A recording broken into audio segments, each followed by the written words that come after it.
what if it is not followed? Kunyari, may nakalusot na hazardous substance not reflected on the label. What is the sanction? Sir, under the RA 9711, we can file cases against them since FDA has quasi-judicial functions. We can penalize them up to 500,000 pesos, Your Honor, and 50,000 pesos for every day of violation. So we can prosecute if there are cases involving mislabeling or adulterated or misinformation on the labels, Your Honor. Have you ever penalized somebody? Based on the label, Your Honor. Based on that. We have issued out report of violation and notices, but not yet penalties, Your Honor. So ano nangyari doon? Were the products withdrawn from the market? Yes, Your Honor, they were recalled, and we asked them to change the labels in accordance with FDA regulations. Which they did. Yes, Your Honor. Can we ask the FDA through you, Engineer Rivera, a written report with names, with actual names of the ano? Yes, Your Honor. We'll collate for the 4 different centers, Your Honor.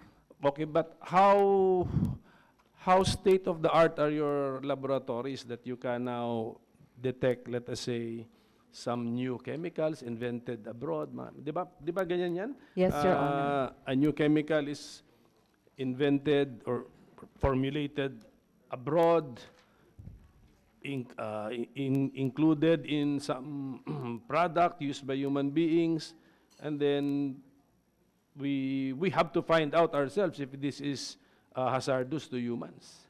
Tama ba yun? Or we rely on what we read sa US and then we look for the chemicals here? We are continually developing the methodology, the analytical methodology, Your Honor, and we are continually upgrading our laboratory capability to include also household hazardous substances. And we coordinate, Your Honor, with other government agencies which has laboratory procedures, and we have independent accredited laboratories in case the chemicals of concern are not the usual chemicals that we regularly monitor, Your Honor. So this is what I'm getting. No? So FDA, you have your own labs. Then other government agencies have some labs. And Yes, then you sir. have third-party private laboratories na to. Yes, Your Honor. Okay. But your own laboratory, how state-of-the-art or how high-tech is that? Sir, if I remember right, we recently acquired a liquid chromatograph MSMS. So these are state-of-the-art equipment. We also have a GCMS, and we're looking forward to other laboratory equipment which are now under the Bids and Awards Committee. So we are also continually improving our laboratory capabilities, Your Honor. Can we conduct an ocular inspection or visit of your laboratory? Yes, Your Honor. Kindly just inform us when, sir, the committee will conduct the ocular inspection so we can arrange with our laboratory. The US FDA is admittedly more advanced than our FDA in terms of, laboratory and maybe even the scientists there. Yes, Correct? Your Honor. Do we rely on their findings also? No, Your Honor. We generate our own information as reflected in our advisories. As you can see, the FDA website is continually updating the advisories based on the laboratory tests that were conducted or the out of specifications of health products, Your Honor. So these are based on local generated results, Your Honor. But if there is a US FDA finding and that is not yet within the Philippine FDA radar, will that prompt you to look into the study of the US? Yes, Your Honor. We have a linkage with other international bodies. Within ASEAN, we have a regular monitoring activity so that when one country, for instance, Thailand, would have a finding on its products, it is immediately relayed to the 9 other ASEAN member countries, and we also look into if that product is available in our country, Your Yeah, Honor. maganda yan. Is that because of a treaty or not? Within ASEAN, Your Honor, it's regularly conducted. Because that reminds me of the mutual legal assistance treaties. Ganun tayo. We assist each other. Ito, maganda rin po ito. Yes, Your Honor. So, okay. So, ma'am, ito lang, pag-isipan nyo na lang kasi baka pumutok ito in the coming days. Sa US FDA kasi, cigarettes, di ba, are under the jurisdiction of the US FDA. And here in the Senate, we recently discovered it is not within Philippine FDA jurisdiction. Sir, it's within within Philippine FDA, we only have a temporary restraining order as of the moment. Ganun ba? That's why we cannot So, implement our regulations, Your Honor. siguro yung TRO was issued because there is another legal provision being cited. Tama? About this in my interagency akong naririnig eh. Yes, Your Honor, because for e-cigarettes, we don't have an interagency committee. The interagency committee rests under RA 9211 for tobacco, Your Honor. And at this time, we don't consider e-cigarette as a tobacco. Oo, so pagdating nga sa tobacco, the ordinary cigarettes, ano siya, under the jurisdiction of the FDA or of the interagency? Under the interagency, Yun Your na. Honor. That's it. So, unlike the US regime na it is under the US FDA. Tama, ma'am? Yes, Your Honor. pag-arala- But we also wanted it to be under Philippine FDA. However, there is also another case filed by the Philippine Tobacco Institute with the FDA, Your Honor. And it's pending at the Supreme Court at the moment, Your Honor. Citing 9211 din. Yes, Your Honor. Okay, so yun lang para malaman na lang ng lahat na yung lumabas last week dito sa discussion na okay. Mahilig tayo kumopya sa Amerika, pero pagdating sa regime of regulating cigarettes, we did not copy America. Okay. Galing. Okay, sino pa ma'am sa ma'am, Nestle Purina, Yes, Maria magandang- Gonzalez, ma'am. Yes. Magandang umaga po, Your Honor. In behalf of the U.S. ASEAN Business Council, allow me to introduce the members, which includes the mainly importers of pet food. So MSD Animal Health, Cargill, Elanco Animal Health, Nestle Purina Pet Care, Mars, Syngenta, Monsanto as some of the food ingredient of the pet food ingredient manufacturers. What we are confirming here is we fully support the initiative of consumer awareness and safety as being proposed by Senate Bill number 922. However, allow us to provide our comments, Your Honor, in terms of declaring the hazardous additives. We wish to inform the body that currently we are complying versus the Philippine national standards on the use of food or pet food additives and the declaration on the labels. We wish to assure you that we are guided as importer of pet food. We follow the strict international science-based requirements for the pet food industry. That's all, Your Honor. Thank you.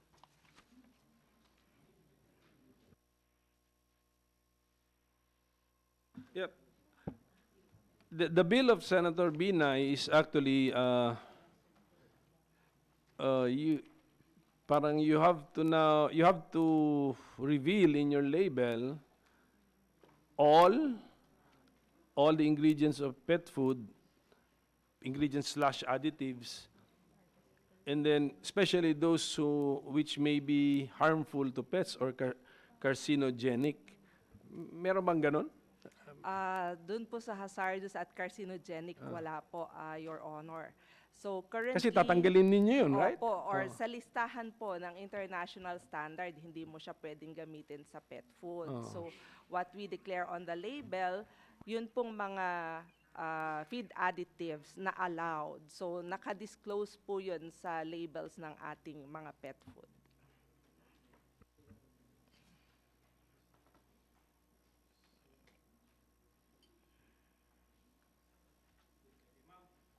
tanong, okay?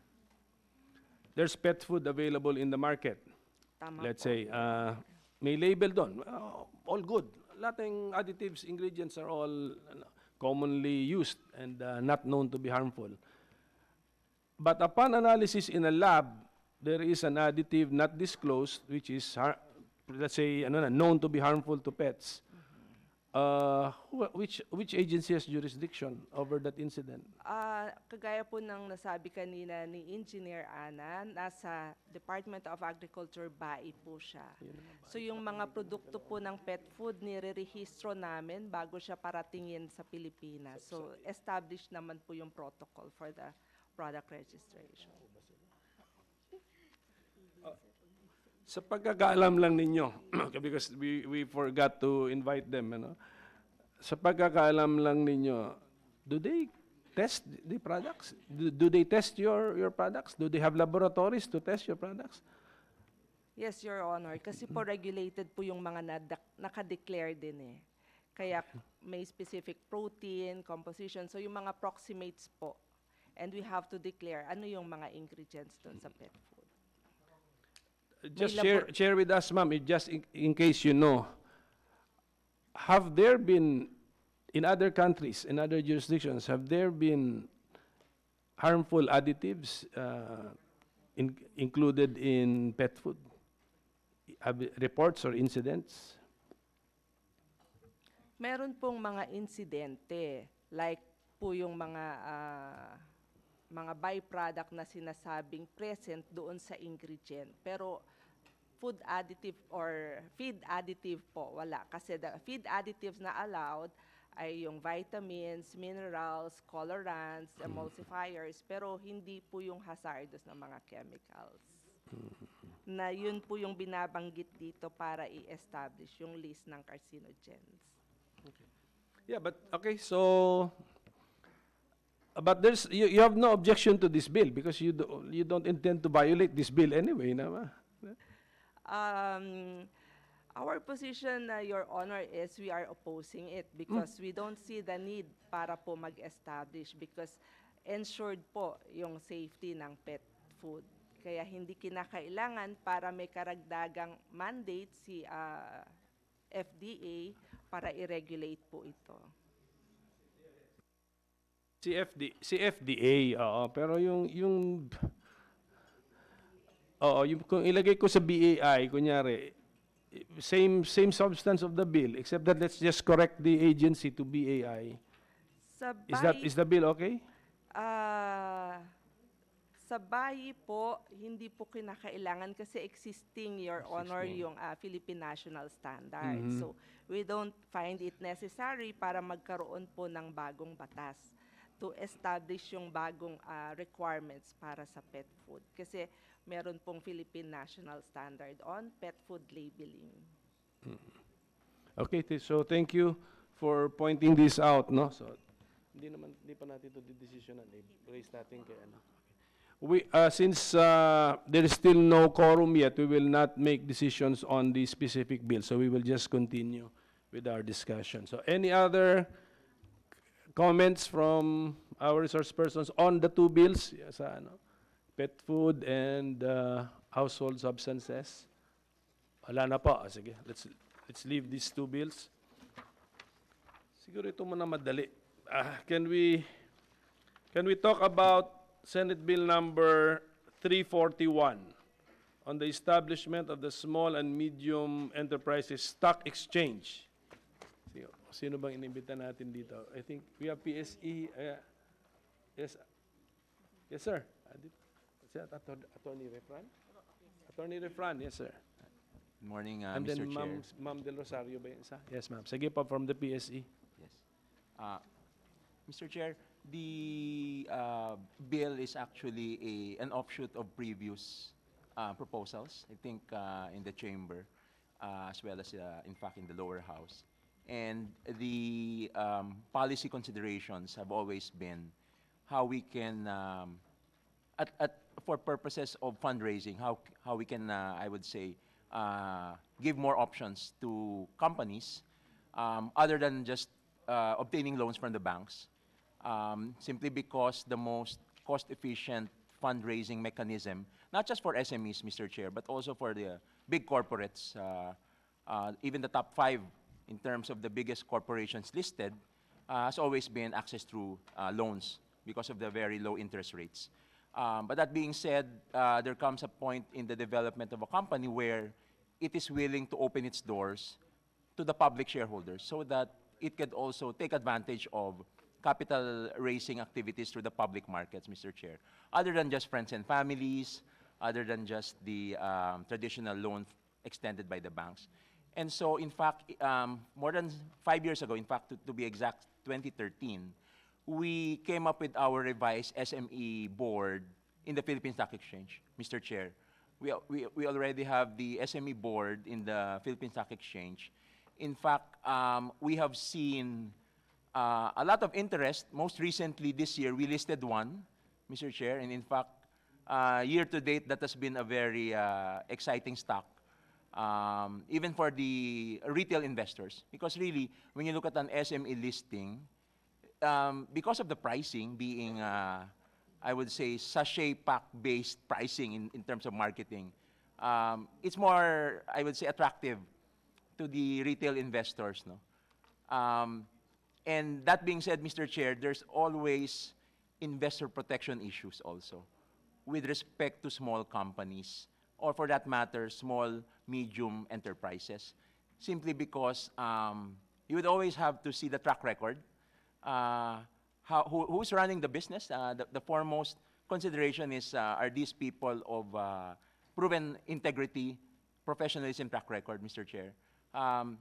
Because for every listing, we will call that an IPO, for every initial public offering, there will always be a team of gatekeepers, Mr. Chair. There's the underwriter, who actually is the captain ball. I would always say the captain ball of any public offering is the underwriter. These are normally bank affiliated. The biggest banks would always have their investment banks that do offer financial advisory service and, more importantly, underwriting services. No? That's very important, Mr. Chair, because without underwriting, the pricing for any public offering would not be as, I would say, as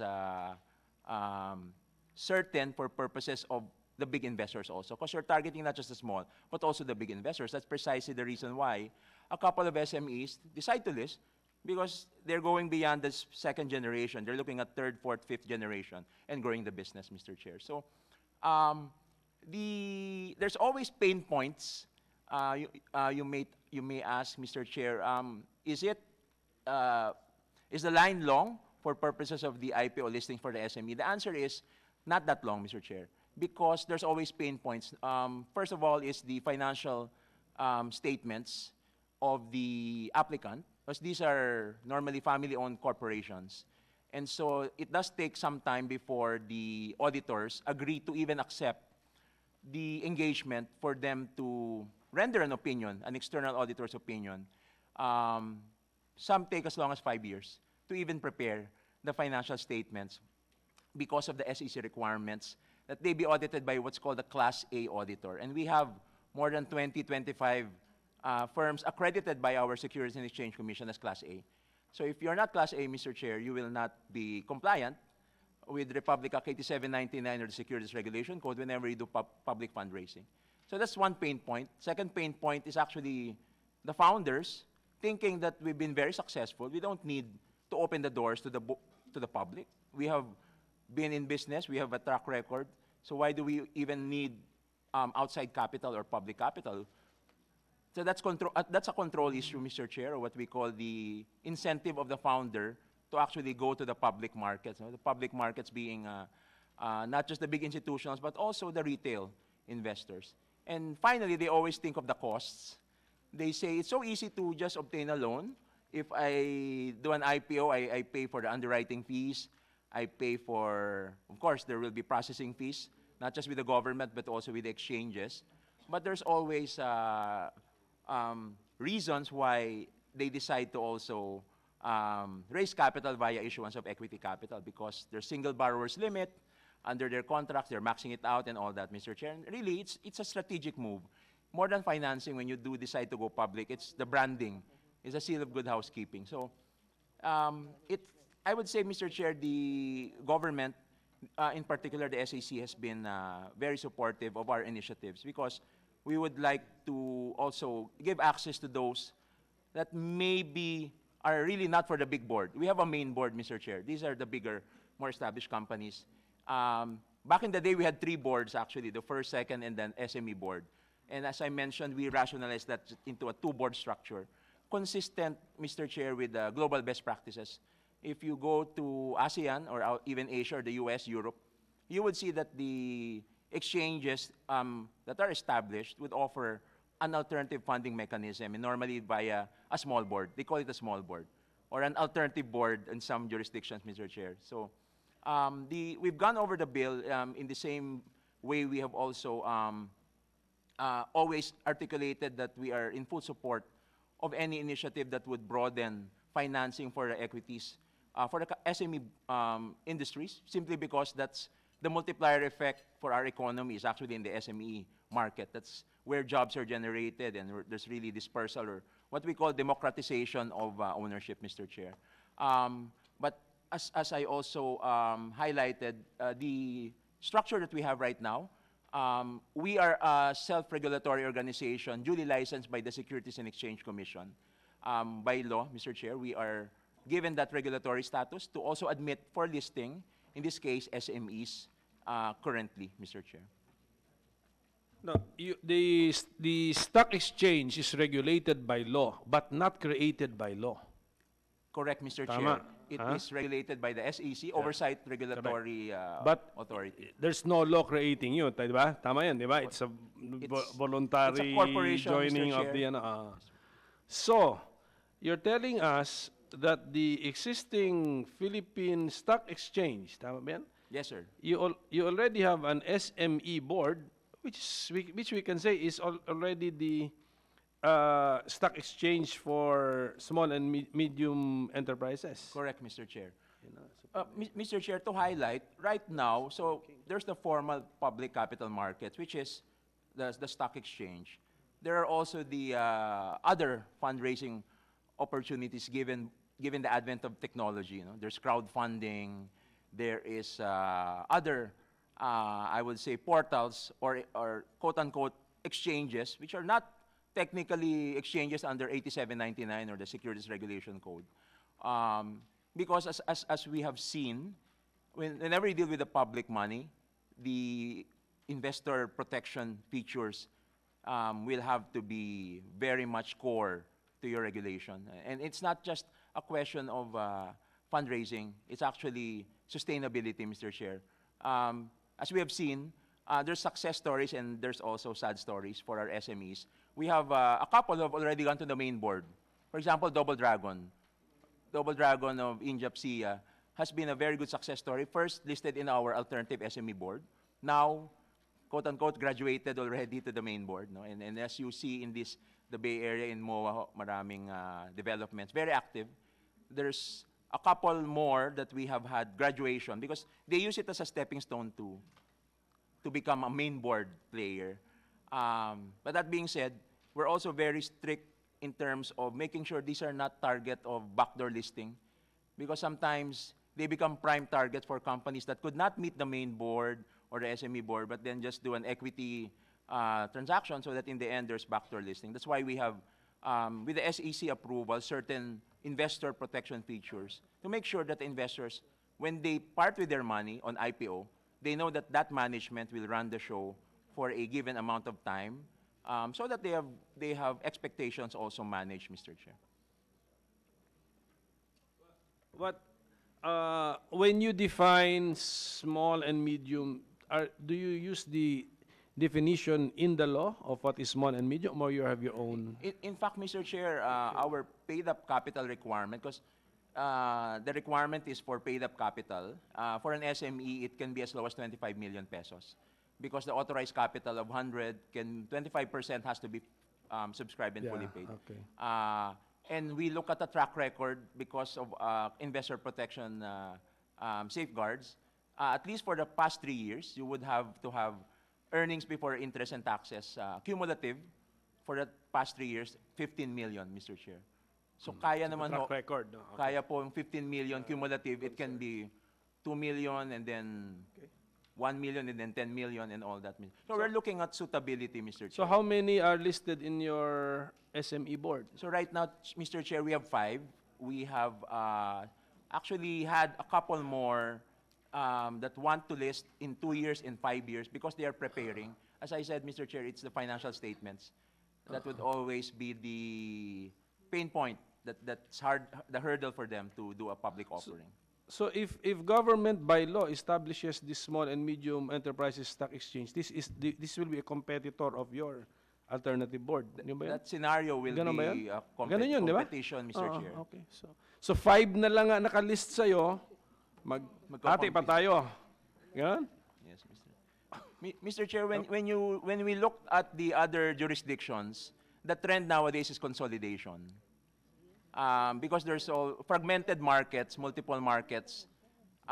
Even in the US, fragmented, ang tawag nila fragmented na yung liquidity, iba-ibang sources. So fragmentation has its pros and cons, but in a very small market like the Philippines, consolidation may provide the advantage needed for us to grow the market, Mr. Chair. Possible that if this becomes law, there will be more enterprises created because of the exchange, and then they will list, and then you will give up voluntarily your alternative board so that there will be no competition. They will now list in this government-created small and medium enterprises stock exchange. Is that possible? Mike, sir. Attorney, use your mic. If you look at multiple markets, Mr. Chair, for example, some jurisdictions have more than one stock exchange. So the preference would always be where they have the most visibility because of technology, because of... So if you look at the stock market, the main board provides that liquidity. It's a question of liquidity, meaning it's not just fundraising, but also how are you able to transact in terms of pricing, in terms of this. So there's a lot of pillars, Mr. Chair. If you compete on the basis of ease of initial listing, that is probably not even 20% of the story because, as we mentioned, Mr. Chair, the company will grow. They will again do a fundraising maybe 2-5 years after IPO. But if they see the stock price going below IPO because of lack of liquidity, and we have seen a lot of stories like that, then it will become a failed IPO, in my personal and humble opinion, Mr. Chair. A success in an IPO is not just an IPO date, but even the strategic requirements 1, 2, 3, 4, 5 years down the line. So they go back to the markets if they have a very positive experience. If you incentivize them to do one-time listing, make it easy. For example, if the government incentivizes, that's definitely most welcome to them. But it's the investors who will look for liquidity, Mr. Chair. And they want to graduate at some point because not SMEs want to become just SMEs throughout their lives. Now that the corporate life is perpetual, under the revised corporation code, Mr. Chair, they also would want, because these are the visionaries, they also want to graduate to the main board. And that's an example of fragmented market. No? If you listen to SME but you have nowhere to go for purposes of an upgrade from the economy class, Mr. Chair, to maybe the business or the first class, if you look at the financial markets.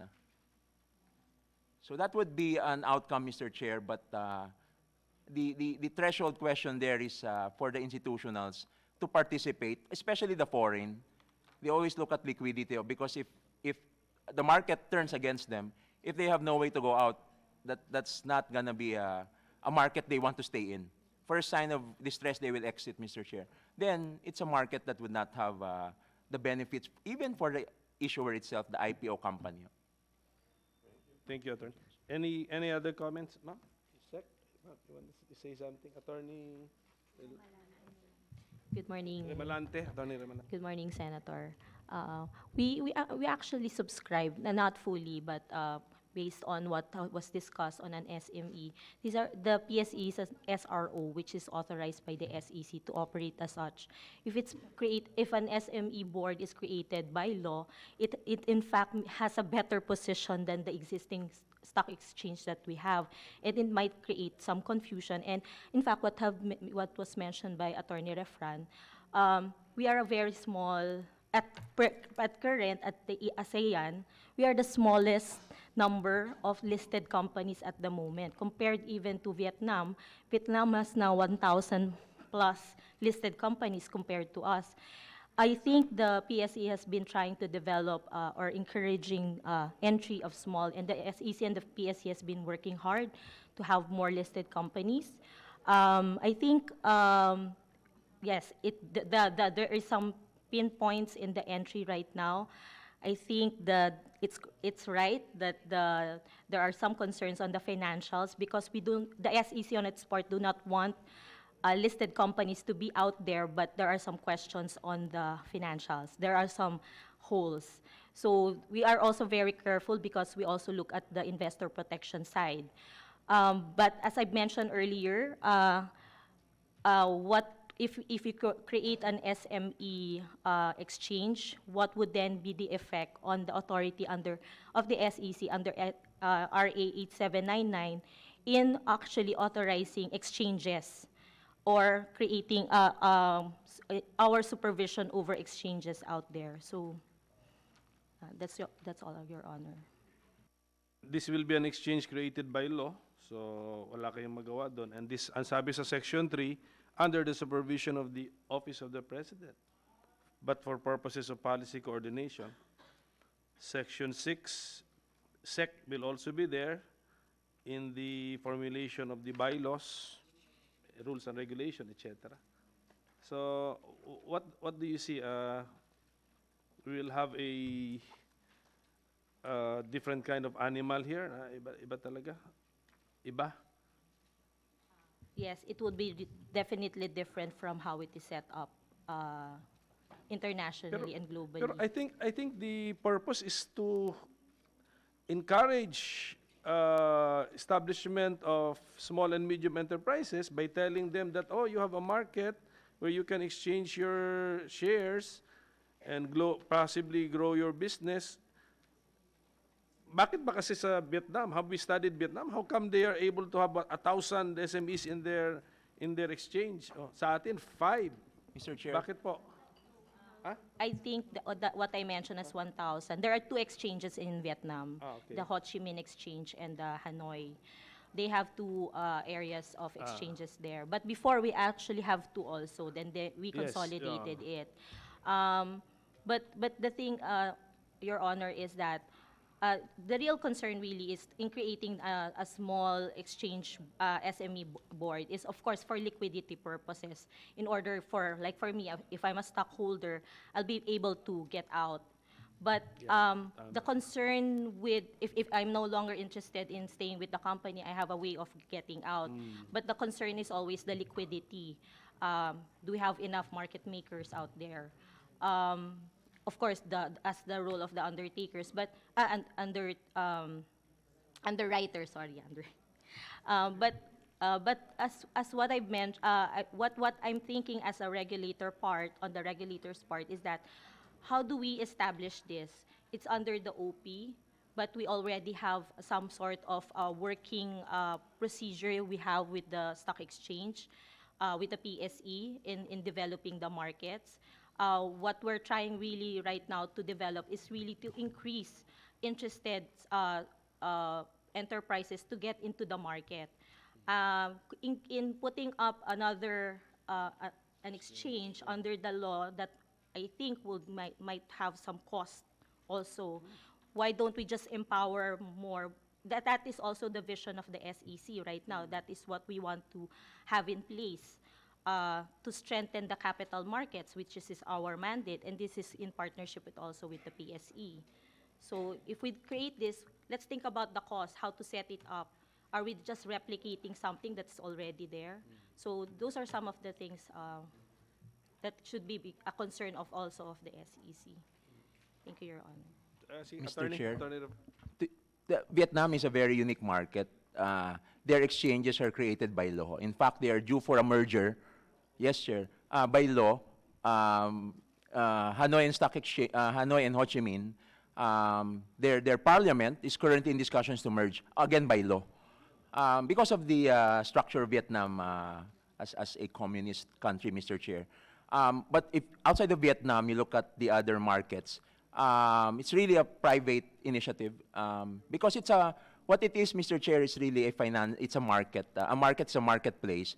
You provide the bridge or the technology so that people, local and foreign investors, who may want to, who have actually excess investable funds, will have the visibility, will have the facility through the brokers, through the participants, we call them the trading participants, to be able to park their money, whether for 1 year, 2 years, 3 years. And in Vietnam's case, Mr. Chair, a lot of those listings are the state-owned enterprises.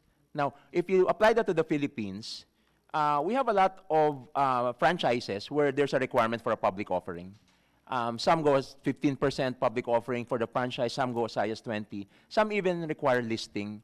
But the interpretation under the law of quote-unquote public offering is not exclusively via listing, because you can actually do a public offering without doing a listing in a stock exchange. Except that there are pros and cons, Mr. Chair. Kung hindi ka listed, wala kang presyo, every second, wala ka ring way out. So that's also the risk that the investors will take, and they will consider that when they price. So it's really just compliance. But the more proactive companies, when they do a public offering, they list because they want sustainable access to public capital markets, Mr. Chair. So if we are able to maybe have a close partnership even with the the Department of Trade, as well as even with Congress for purposes of the public offering requirement for the franchises, for the special laws, that would also help the development. And it's democratizing ownership because of the incentives being given by Congress to them. There's a requirement for them to do a public offering. But most of the time, they don't list. They just do a public offering and then they're done. So it's not also for the investors. They don't have the transparency. Because if you're in an exchange, pag may material development required, Mr. Chair, within 10 minutes, na malaman ka agad, and we have the technology, as our colleague from SEC mentioned, it's capital intensive yung technology. Hindi naman po yun and it's continuous because we're adapting to the technology also of the global marketplace. So at least there is already that partnership between the PSE and the SEC and the government. And we're very much looking always for avenues to bring down the hurdle, the barriers to entry, so that it's easier for them to list. But, Mr. Chair, with investor protection.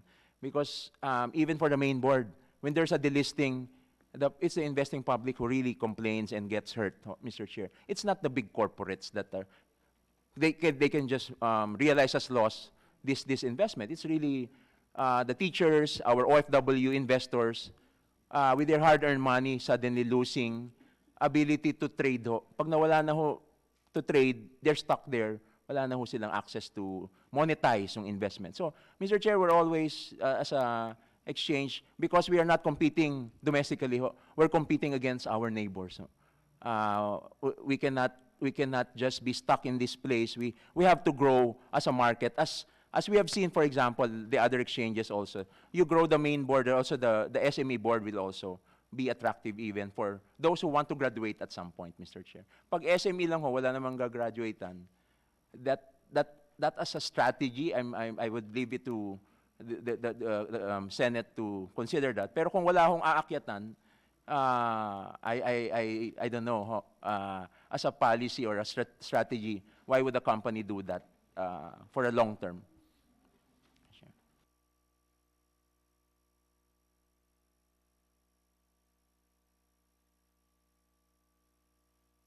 Okay, so thank you for all of those insights. No? Kasi even if we establish by law a small and medium stock exchange, the listing is still voluntary, di ba? Meron din siyang 2 choices. Di ba? So, possible na wala rin mag-list doon. Dito rin sa inyo. And then, because of the concept of investor protection, the strictness of the PSE will have to be also expected to be implemented in the other exchange. So walang lamang na will say na it's easier to list here, kaya at 1,000 will list here. Because hindi mo masabi, no? Yeah, thank you for that, no? So I'll relay those points to the author. Yes, ma'am. Dr. Bawagan. Magandang umaga. Nagkataon na meron kami nabasang pananaliksik hinggil sa SMEs Exchange ng Milken Institute at kabahagi doon ang Philippine Stock Exchange natin sa 26 boards at 26 SME boards sa kanilang sinama sa survey. Ang nakalagay dito, nag-umpisa ang SME board natin ng 2001, pero at the point of the research in 2017, 4 lamang ang nakalista as of 2017 at binanggit nga ni attorney ngayon na 5 pa lamang. Kaya talagang konting-konti, hindi ko nababasahin yung buong research pero ibabahagi ko na lang po yung conclusion. Public equity financing is not a solution for all or even most SMEs, but it may be appropriate for a certain subset of SMEs with specific characteristics, namely SMEs that are young, have strong growth prospects, and limited collateral. Yung binanggit po niya na sa umpisa medyo dynamic kasi nag-IPO listing pa lang, pero ang sabi, they experience an initial burst of activity, but then followed by very little subsequent IPO activity na. So umpisa lang kung saan nais mga pitali po ba, sir? And then after that, wala na masyadong transactions, problema pa minsan ang liquidity. Maari ko po ibahagi ang pananaliksik na ito doon kay Senator Villar sa kanyang staff. Salamat. Salamat po, Dr. Bawagan, for sharing that study with us. Okay, so any other comments on this one? Okay, so thank you. So now we move on to the other topics. So the rest of the bills, siguro we can discuss all together. Just kasi yung yung dalawa is about puhunan, yung P3, yung small to micro to small loans, and then the others are about promoting entrepreneurship and micro enterprises na. Okay, so just raise your hand and then specify the bill that you want to specifically comment on. Okay, yes ma'am. Dr. Dakanay of the Institute for Social Entrepreneurship in Asia. Thank you, Your Honor. We would just like to make a statement regarding the proposed poverty reduction through Social Entrepreneurship Act. In particular, I'm wanting to express yung urgency and the broad context for the proposed bill. Like other developing countries in Asia Pacific, the Philippines continues to grapple with the phenomenon of widespread poverty and worsening inequality amidst economic growth. This reality is a major reason for the grim forecast made by the United Nations Economic and Social Commission for Asia and the Pacific that the region will not achieve any of the Sustainable Development Goals by 2030, including zero poverty and reduced inequality. To significantly move towards the Philippine government's commitment of achieving no poverty and reduced inequality by 2030, what is needed is a shift and complementary strategy and mindset towards innovative solutions to these age-old problems. This is what the Poverty Reduction through Social Entrepreneurship Bill offers. The Poverty Reduction through Social Entrepreneurship Bill introduces an innovative framework and a targeted approach to addressing poverty and inequality. The framework features pro-poor value chain development in strategic economic subsectors, coupled with supporting social enterprises as major partners in poverty reduction and sustainable development. Social entrepreneurship is all about innovative and sustainable solutions to social problems. It has been identified by the United Nations as a pathway to accelerate the achievement of the Sustainable Development Goals. This is why the UNSCAP has agreed to co-convene with our organization, the Institute for Social Entrepreneurship in Asia, a conference carrying as theme social entrepreneurship and cross-sectoral collaboration towards accelerating the Sustainable Development Goals prior to the Asia-Pacific Forum on Sustainable Development in March 2020. Social enterprises are social mission-driven, wealth-creating organizations that engage the poor and marginalized, not only as workers, suppliers, clients, but also as owners and transformational partners in poverty reduction and sustainable development. Unlike ordinary businesses, social enterprises create and distribute the wealth they create to the poor and marginalized who are the reason for their existence. Social enterprise best practices have demonstrated models of how serving the poor can be transformational processes of moving them out of poverty.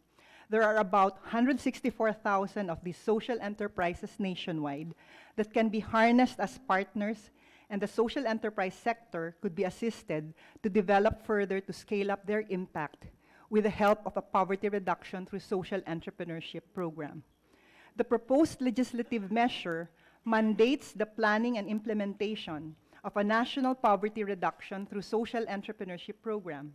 The present program is focused on the development of strategic economic subsectors with potentials for growth and where poor poverty sectors are concentrated. The poor are expected to benefit the most from subsector development and growth through their effective participation as workers, suppliers, clients, and owners of social enterprises, and as partners in economic and social development. Substantive poverty reduction and reduced inequality is the envisioned outcome. I'm not going to read the whole statement, but I would just like to point out that the Poverty Reduction through Social Entrepreneurship Bill is a bold and systematic effort to address the infirmities of government policies and programs that tend to treat and engage the poor as passive beneficiaries, rather than as proactive stakeholders in poverty reduction. The proposed bill provides for a policy environment that is responsive to supporting social enterprises as transformational partners of the poor and as entrepreneurial organizations engaged in the creation of social and economic value, resulting to the reduction of poverty and inequality towards sustainable development. Your Honor, it is our hope that the Senate would take a leadership role in enacting this bold and innovative measure to address poverty and inequality in the Philippines, towards moving closer to the aspirations embodied in the Philippine government's commitment to the Sustainable Development Goals. Thank you very much. Thank you, ma'am.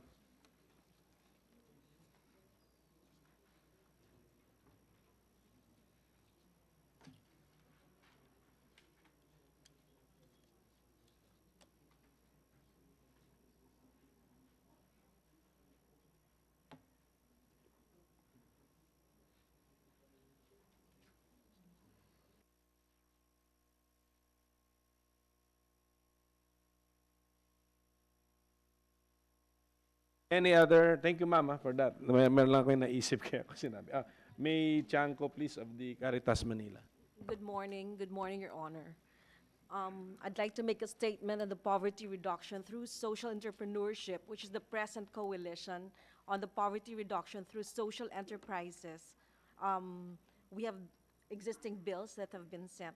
The present coalition, a broad consortium of major social enterprise networks, resource institutions, and key social enterprises that have been evolving and supporting various social enterprise initiatives through the years, fully supports the co-creation of a more favorable policy environment for social enterprises as partners of government in poverty reduction.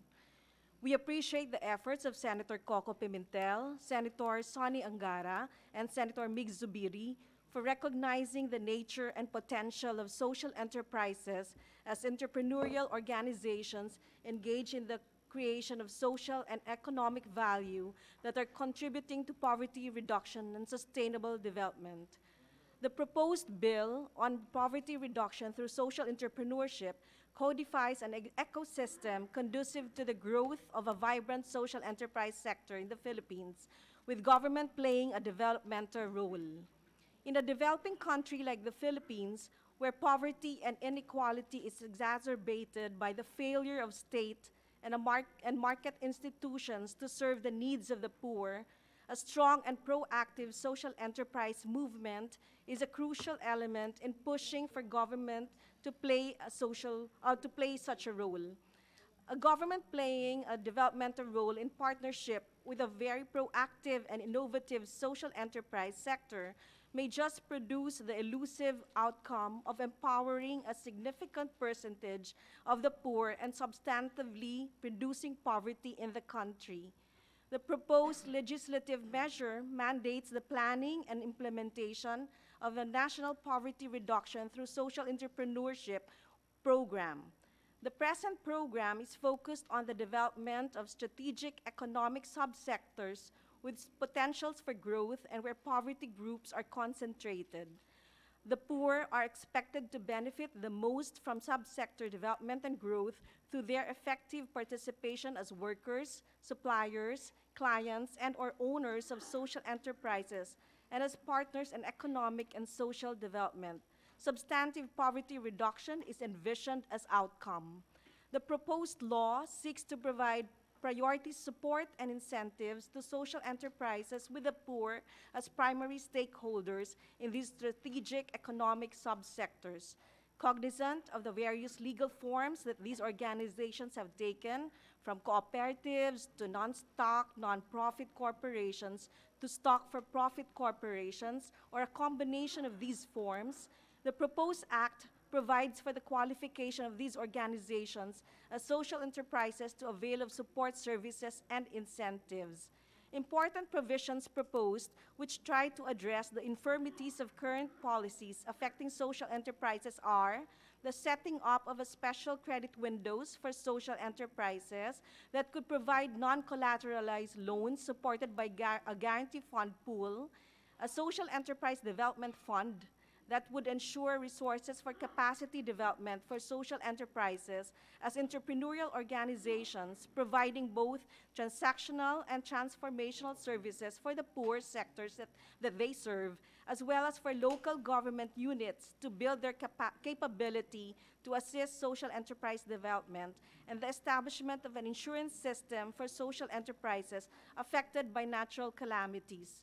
Program support shall include social enterprise research and development, that is, for strategic subsector development, for appropriate technology, and for innovative strategies for the delivery of basic social services, as well as social enterprise marketing infrastructure development consistent with the principles of fair trade. The present coalition remains at the disposal of our partners and champions in the Senate in this entire process of enacting the present bills. Thank you, Your Honor. Thank you, ma'am. Thank you. Who else? And then feel free to submit the position papers if you don't want to read them today. Who else? Mr. Gomer Padong.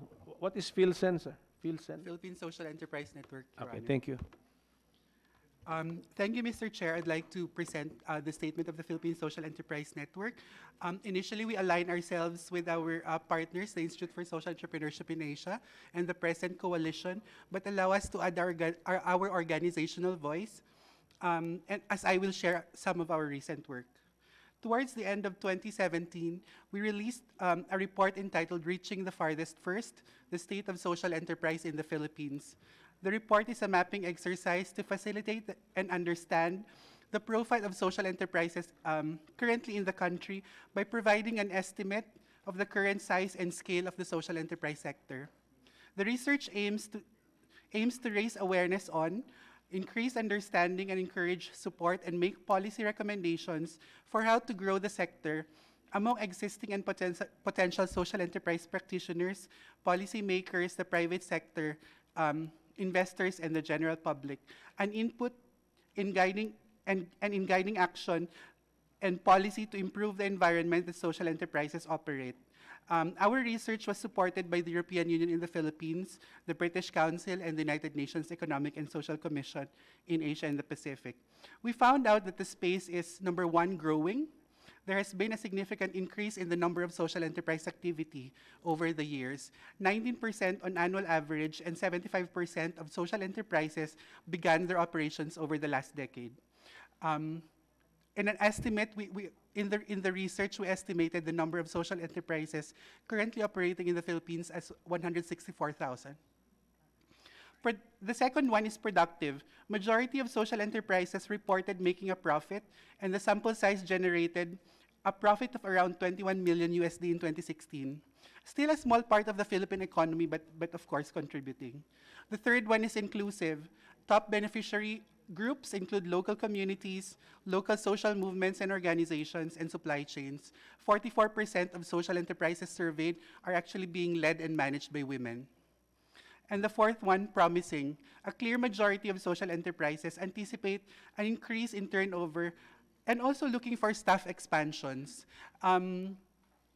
Also in our work in the ASEAN region, we're looking at social enterprises in the Philippines, partnering with other social enterprises in ASEAN around, and this is around the narrative of ASEAN economic integration moving forward.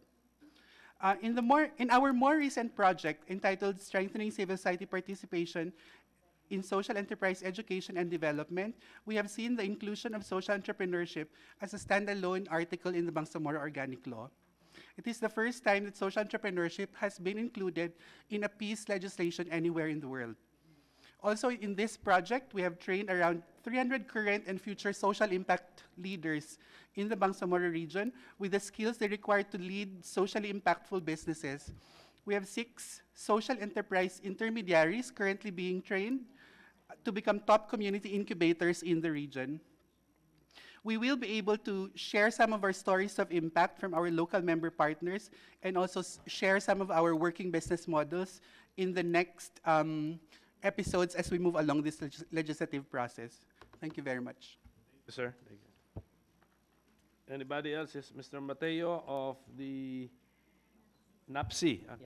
Is this the one of Secretary Pelonco? Yes, sir. Okay. Yes, Your Okay. Honor. Mr. Mateo, please. Okay. This pertains to the invitation you sent us last November 28 regarding the Senate Bill 292, Senate Bill 105, and 820. Senate Bill number 292 shares similar provision with the House Bill number 478 authored by Congressman Rufus Rodriguez and House Bill number 5 authored by Congressman Peter Cayetano. The primary recommendations of NAPSI on Section 3, Tulong Puhunan Grant, the inclusion of People's Credit Finance Corporation or PCFC in the development of a comprehensive program for the development of micro and small enterprise should be reserved after through deliberation since PCFC is under abolition or there is a proposed abolition of PCFC from Senator Ralph Recto. Then this also holds the section funding as regards the inclusion of People's Development Trust Fund or PDTF, considering the issues and challenges identified in the study conducted by NAPSI's Local Affairs Coordination and Monitoring Services in 2016 on the PDTF. According to the study, it remained a small, underutilized, and insignificant resource for poverty reduction, and administrative imperfection barred many access to PDTF, especially on processing of documents and voluminous requirements. Then on Section 4 of Senate Bill number 292, Tulong Puhunan Loan Program, making the amount comparable to private and foreign loans at least proposing a reasonable amount that is significant enough to build competitiveness and overcome external financial fluctuations while allowing flexibilities in the reportorial requirements. Example is registration and accreditation under Section 5. Eligibility for loan program is strongly recommended. In addition to the adoption of client-friendly repayment scheme, multi-year grants for projects that prove that both profitable and sustainable may be considered. Also under Section 5, prioritization of rural cooperatives shall be provide support towards higher institution or operational capacities may be considered. And on Section 7, local government participation, targeting LGUs that demonstrate entrepreneurial potential and observes ethical practice in the poverty reduction initiatives may also be explored in this legislation proposal, and highlighting that co-ops should be considered as major conduits for this program. Meanwhile, the provision for Senate Bill numbers 105 and 820 are comparable in terms of intent, principle, and operationalization. Our primary recommendations include NAPSI strongly advocates for the adoption of transformative services as proposed under SB number 820 as an important provision to empower the poor. The introduction of transaction service in Senate Bill number 820, which may include fee-based facilitation, should be considered as this can be potential result to rent-seeking behavior. Then the creation of National Enterprise Development Council, as exposed under Senate Bill number 820, in contrast to Social Enterprise Development Council under SB number 105, although a matter of semantics needs further deliberation, and inclusion of NAPSI in Section 6, Number 3, Research and Development, as mandated by 8425 related to research policy and basic sector supports of NAPSI. Then, we would like to appreciate if NAPSI can furnish any future updates regarding the proposed bills, and we are honored to be invited again. Thank you.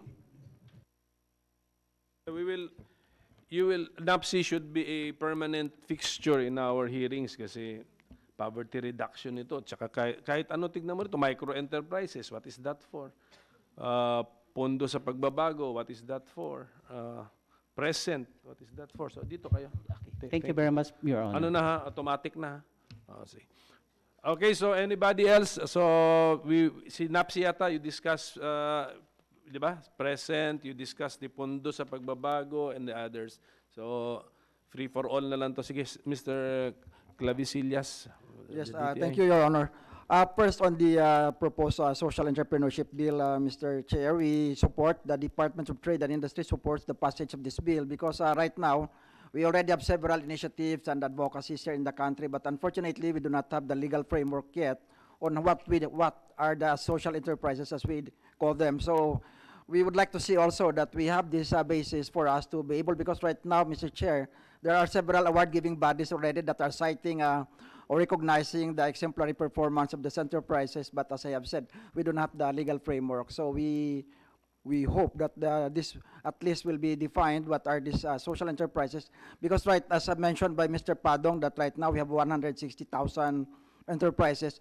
Fortunately, they are part now of the mainstream enterprises that are captured by our Philippine Statistical Agency. So this is part of the almost 1 million now, but again, if there is a definition, we can call them out from the universe and treat them differently. So at least now on the proposed definition, we agree that we really have to have that definition.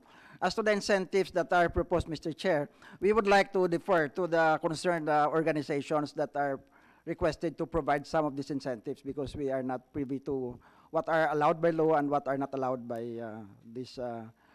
by the law as far as their mandates are concerned, Mr. Chair.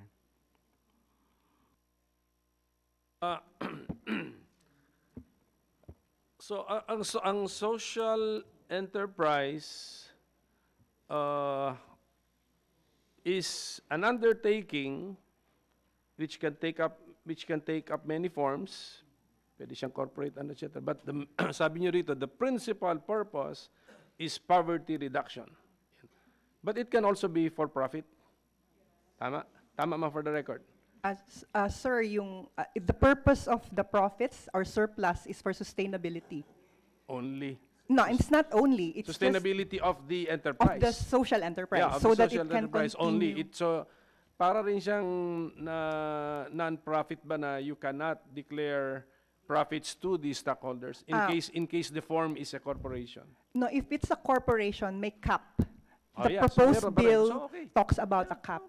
Okay. So it's proper balance. Basta balance. There's a balance. That there is that profit motive, but the principal objective of the existence is poverty reduction. Yan ang nasa law eh. Nakita ko eh.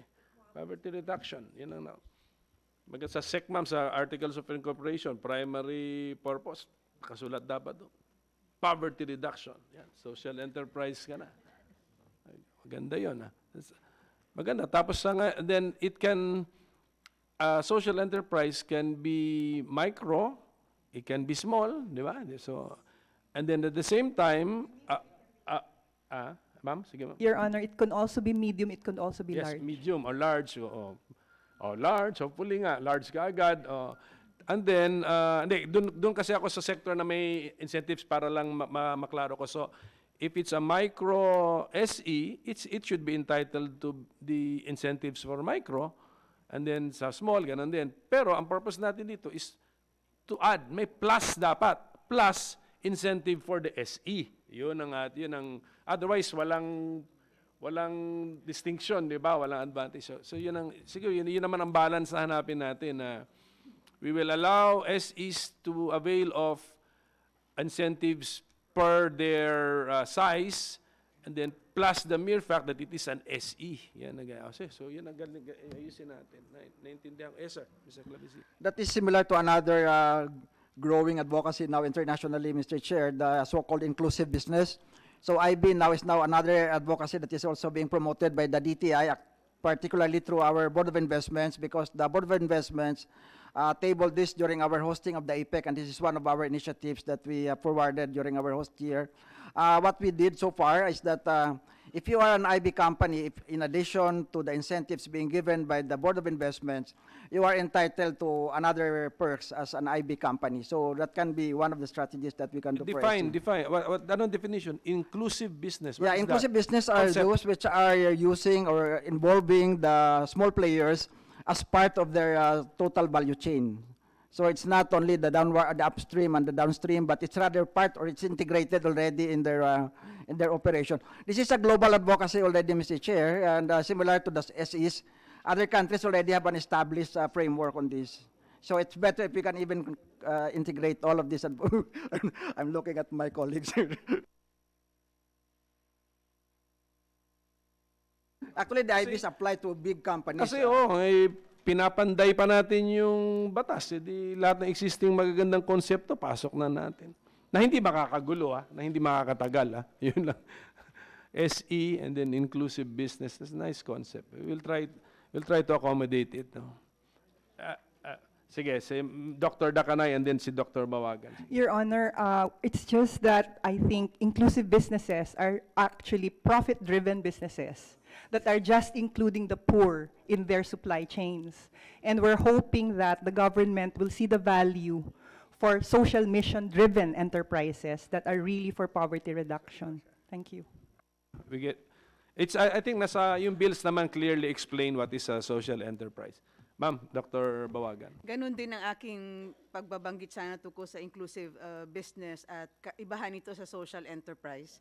Ngunit meron lang sana ako nais idagdag dahil doon sa proposal na SB 105 at SB 820, parang walang kaibahan yung mga incentives na binibigay sa mga social enterprises, parang pareho lang katulad sa mga MSMEs.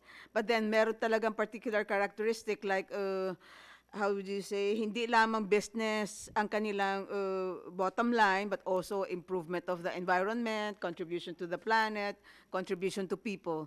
So all of these three, tama ba, Lisa? Three bottom lines ng social enterprises should also be considered in putting up, in citing the incentives for them. Thank you. Ito na nga I think pagdating po sa concept, wala naman yatang nag-o-object Wala. Everybody is agreed, no? Okay. Sa details na tayo. I mean, yun na nga So, ganito na lang. We cannot fix the details over a formal hearing kasi. So, go over the details, submit position papers on the details. Especially nga, ma'am, ganun yung point ko, incentives Dapat iba, di ba? Diba? If you are a micro SE, you are more favored than a mere micro business enterprise because you are an SE. Ganun naman. So, but what is that? Yon ang sagutin ngayon natin. What is that? So, we'll have the Christmas break to think about that kasi sa January na natin ito talagang i-file na at ipapanday na natin sa details na po tayo. Wala naman yata, is anybody objecting to the bill, to the concept of the bill, or to a specifics of a bill, of the wala naman, di ba? Maganda nga eh. Sabi ko nga rito sa staff ko, mukhang ito, i-prioritize natin ito. Maganda. Yes, Mr. Clavisillas. Yeah, similar to the MSME Development Council, likewise, Mr. Chair, also is of the opinion that we really have to define what are is and what are inclusive business. So having a clear definition that will not confuse the landscape, because we have also the regular, the mainstream. So all of them are clamoring for government incentives, and so we have to really get a clear definition as long as we can support them. So basta ganito, kasi sometimes if you complicate it too much, it will delay. So we will not complicate it too much. Direct to the point lang tayo. Dito lang tayo sa social enterprises. Anyway, yung inclusive business, it's a new concept for them to avail of the existing BOI incentives. Ganun naman yan. Okay, very clear. Pero maganda rin, we encourage inclusive business because some MS naman ang ayos nila, di ba? Sinasali nila. Okay, any other? Yes, sir, Mr. David of the Land Bank. Morning, Mr. Senator. The concept of strengthening SB is a good idea.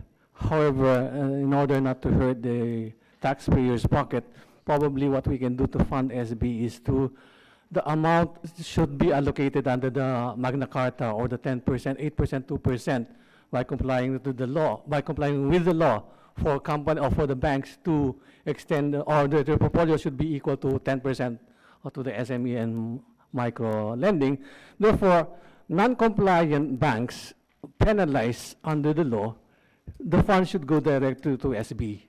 And then the banks, like big banks, Land Bank, other banks, because banks like us, we have difficulties lending to micro and small medium enterprises for the mere fact that we are being regulated by BSP, and we have to exercise due prudence and diligence. Now that we're creating a strengthened SB, which would have a basic mandate to really provide financing to small and medium enterprises. Therefore, the fund that we allocate, 10% of our portfolio, should go to SB, so that they will be strengthened. They will be specifically targeting micro SMEs in their lending operations. That would be very effective. Because why our Mumbai's are very effective in lending to small and medium enterprises? Because of monitoring. We big banks cannot do that. Big banks do evaluation of loan borrowings from MSMEs doing the regular evaluations. It will be very difficult for these SMEs to pass through the regular evaluation process of big banks. So if we give this responsibility to SBs and provide them enough funding by using our funds, the other bank funds, to the in compliance to the Magna Carta, then SB would be a truly strengthened organization. Ano ba yung proposal niyo, sir? It's defined, di ba? Fine that you pay to SB. And that's not the total, the 10% of your loan portfolio, di ba? What I would like to... Kanina sinabi mo parang yung fine eh. What I would like to point out here is that mandating banks like Land Bank to extend lending to micro enterprises, then instead of us directly lending to MSMEs, the funds that we should extend to MSMEs should go directly to SB Corp. So that could be 10% of your loan portfolio, di ba? That would be okay, sir, because currently we have more than 12%, 10% of our portfolio is extended to MSMEs. Yeah, Mr. Clavicilla. Yeah, I think Mr. David is already referring to the mandatory allocation of the Magna Carta, the current Magna Carta, which has already expired last year, Mr. Chair. So now our proposal is to extend it anew. But again, I think the opinion is that most banks cannot comply with the requirements for lending to the micro enterprises. And that is why I think we feel that was the merit used to propose an increase in the definition for the small and micro enterprises rather. So if that is the case, we are of the opinion that it defeats the purpose of mandating micro enterprise lending from the mandatory 10% allocation, because you just increased. So the tendency of the banks now will be to lend out to the higher micro enterprises, which is actually what is happening now. In fact, based on the records, Mr. Chair, the requirements on the lending to the micro enterprises is not complied by the banks. Most of them are below the 8% requirement as of when it expired last year, but they are more on the lending to the medium enterprise, small and medium rather. Small and medium is 2% at that time. So now our proposal actually, Mr. Chair, because there is these two bills also that proposed for the redefinition of the micro enterprise, increasing it to 3 million to 5 million, and then the other one is proposing to increase it from 3 million to 7.5 million. For as long as perhaps that provision will specifically mention that, based on this range, what percentage will go to the lower micro enterprise, to the medium, and then to the high-end micro enterprise. So that's just the concern, Mr. Chair. In fact, the proposed definition is already being given, is already the function of the MSME Development Council. The MSME Development Council is already authorized to redefine the upward adjustment, meaning they can only increase but not to lower the current definition, Mr. Chair. But again, as far as the definition is concerned, we are also of the opinion that perhaps later on the MSME Development Council can even come up with a sectoral, because in other countries, especially in ASEAN also, Mr. Chair, they define it in accordance with the state of the sector. So if we want to promote a specific sector, perhaps all the more that we have to cover a large percentage of the universe to be able to be given incentives so that we can push that particular sector in the country. So that's just the wisdom for coming up with the definition, Mr. Chair. Otherwise, the definition will not mean anything if there's no corresponding incentive. What happened ba to the program which expired, yung mandatory lending? Was it a successful program? Kasi nga, gustong i-renew or extend eh. Was it successful? Yes, sir. Yes, Mr. Chair. Actually, based on our reports that are provided by the Bangko Sentral ng Pilipinas, lending to the micro, small, and medium has tremendously increased since the time that we have implemented the mandatory allocation. But in terms of those non-compliance by some banks, the penalties, I think that was the one also being mentioned by Mr. David, that penalties actually are collected by the BSP, and this is also being remitted to the Bureau of Treasury. So the funds that is already with the Bureau of Treasury now is being released to the Department of Trade and Industry through the MSME Development Council. And this is the funds that we are now using for various development programs for our micro SMEs as well, Mr. Chair. So we have been using actually these funds, Mr. Chair, that are collected from the non-compliant banks to implement various MSME-related programs also. We impose a tax. In effect, nag-tax lang tayo. Kasi hindi din. So those were non-complying with the... Yeah, but they willingly did not comply. Tama? Actually, prior to the redefinition, because the earlier version of the mandatory allocation, Mr. Chair, was 6% to micro and small and 4% for the medium. And the recent, the last amendment was 8% for the micro and small and 2%. Nung naging 8-2 na, mas marami ang lending to the medium lending. So most of them cannot comply anymore with the lending to the micro and small. Oo, yun. Kasi 8, so sumama. Sumama. Yung nung 6-4, okay pa, medyo let us say meron pa ring non-compliant, but nung 8-2 na, nakita mo na the marked increase of the non-compliance. Yes, sir. Oo nga, and then kasi masama din yung gagawa ka ng batas and then encourage non-compliance. The general disrespect for the law is being encouraged. Yan ang nangyayari. So, position there before of the DTI was to make it universal. So whatever is now is the priority of the bank, if they can lend 10% to the micro or 10% to the small or 10% to the medium, it's up to them. But the MSMED Council in its recent meetings thought that it is still proper to give the cap for each category for micro, small, and medium so that we can really push for the development of that particular category, Mr. Chair. But did the banks also change their, kunyari, this policy ng law, lend to small and micro. Yan ang policy ng law eh. But you you require of the micro and the small borrowers or applicants the same strict requirements and other documents as you require from your big borrowers. Ganun ba yun? So, kasi sana, kung nakita ng bank that that is the policy of the law, ang tanong ko, why did it not relax as far their rules, their requirements as far as the micro and small borrowers sana? Did the BSP notice that or any change or magbayad na lang sila ng fine? Gusto nila? Yes, ma'am, Ms. Tayag.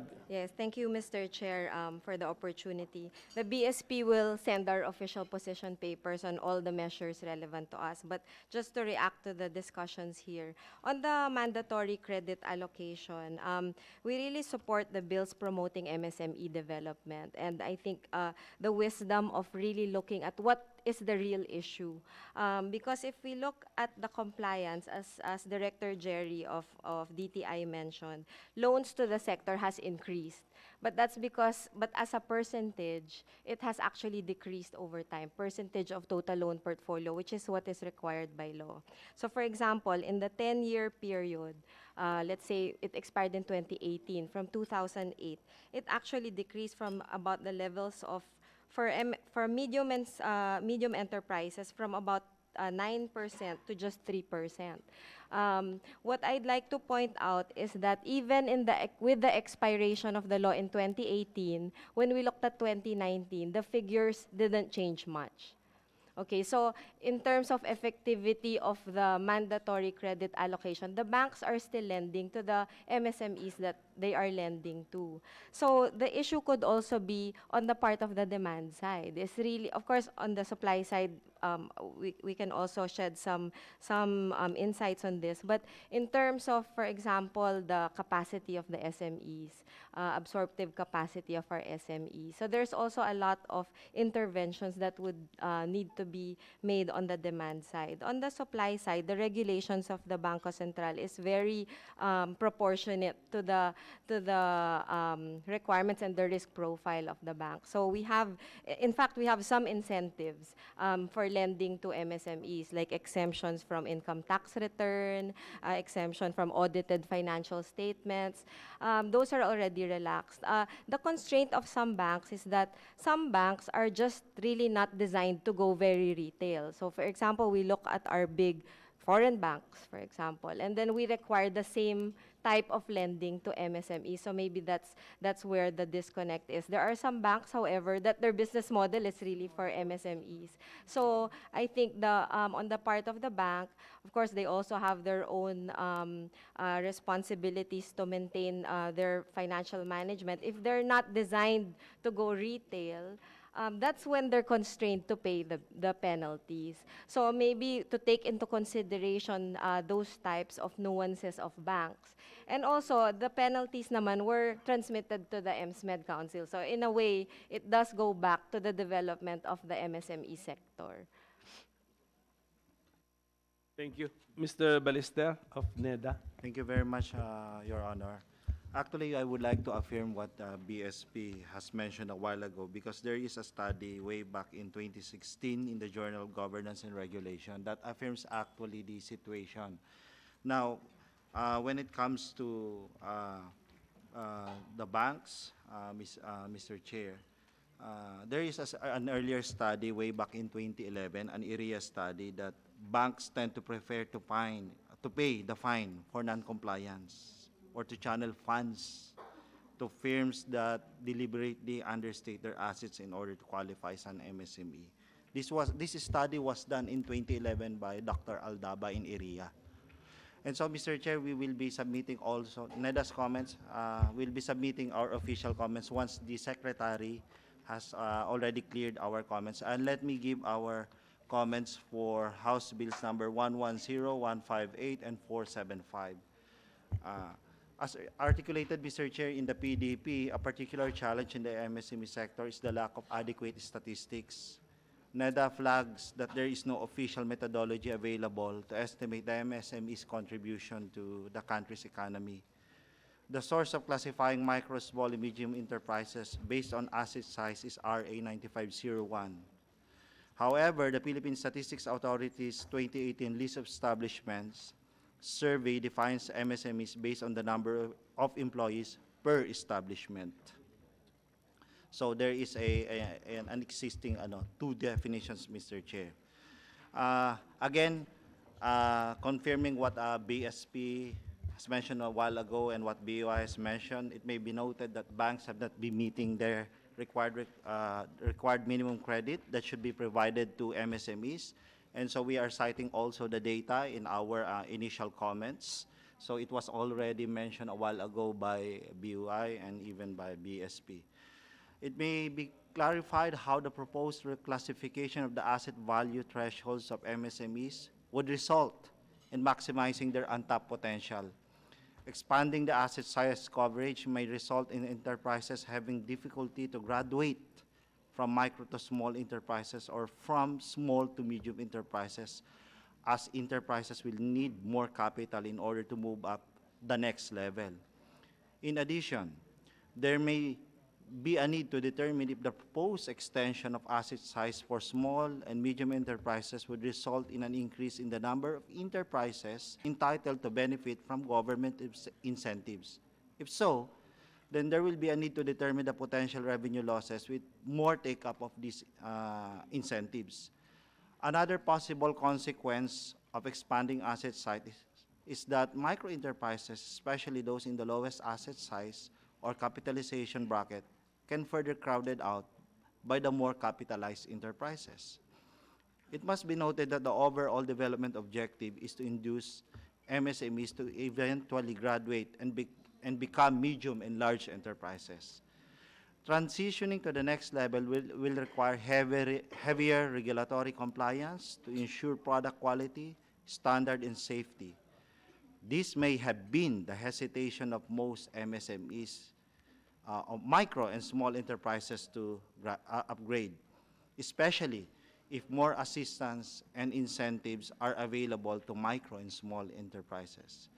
By benchmarking what other countries are doing, some have been amending policies to reward small enterprises with technical and financial assistance, provided that an appropriate metrics be put in place to ensure that these enterprises as beneficiaries are innovative and growth-oriented.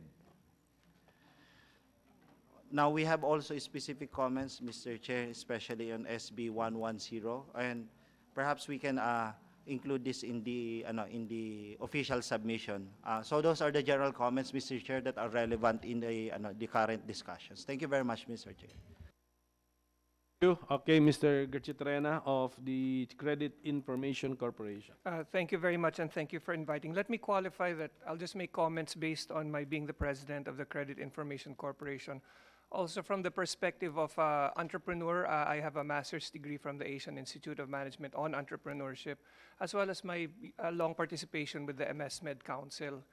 So when it comes to collecting data and resources, I would just like to start with an anecdote in an APEC forum where Mexico, I believe, said that where in the past all MSMEs were considered the same and therefore attempted to be given funding equally, they found that the equivalent was if you had 100,000 MSMEs and you only had 100,000 pesos to spend, you would theoretically end up giving everyone 1 peso, which fulfilled the mandate of a possible law, but did not fulfill the objective of properly funding an MSME.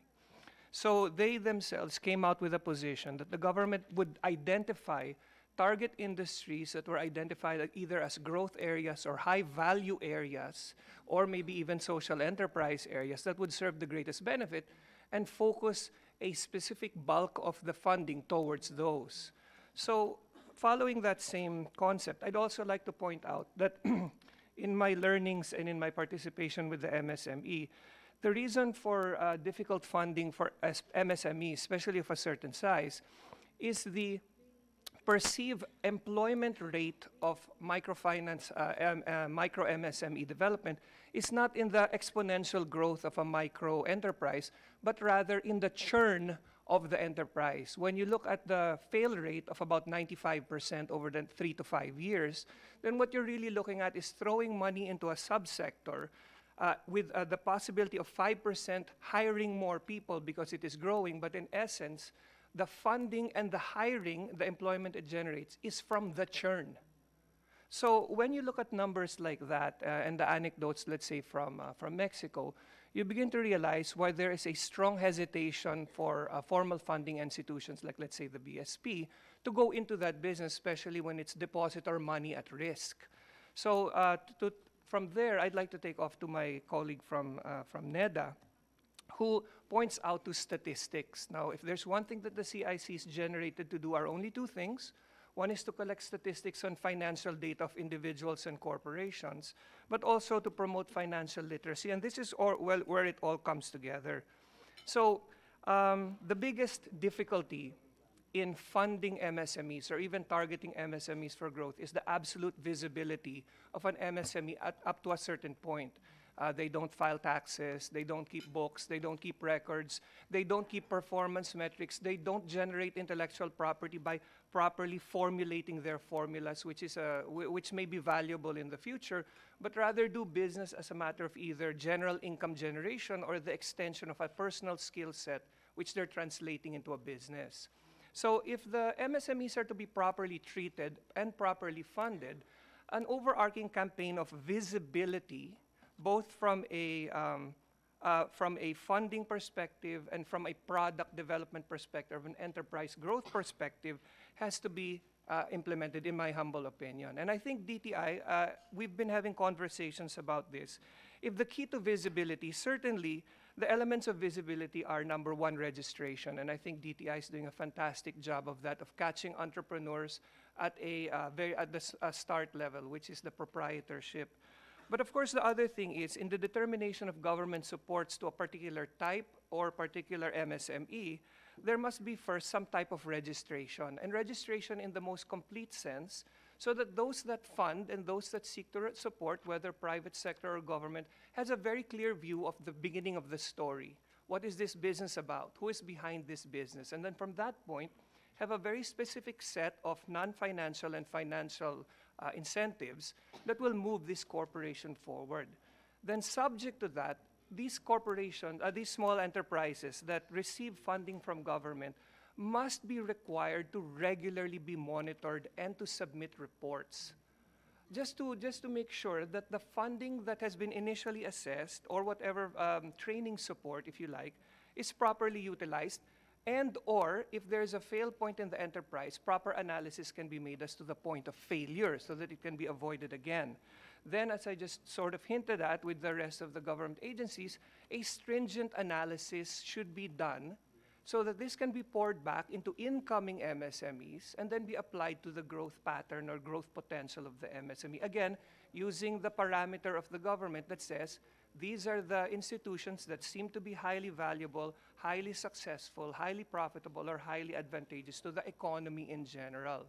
So, Mr. Chair, the basic idea of all of this is already, I believe, encapsulated in a program of the DTI where a small set of entrepreneurs has been tracked over a period of years.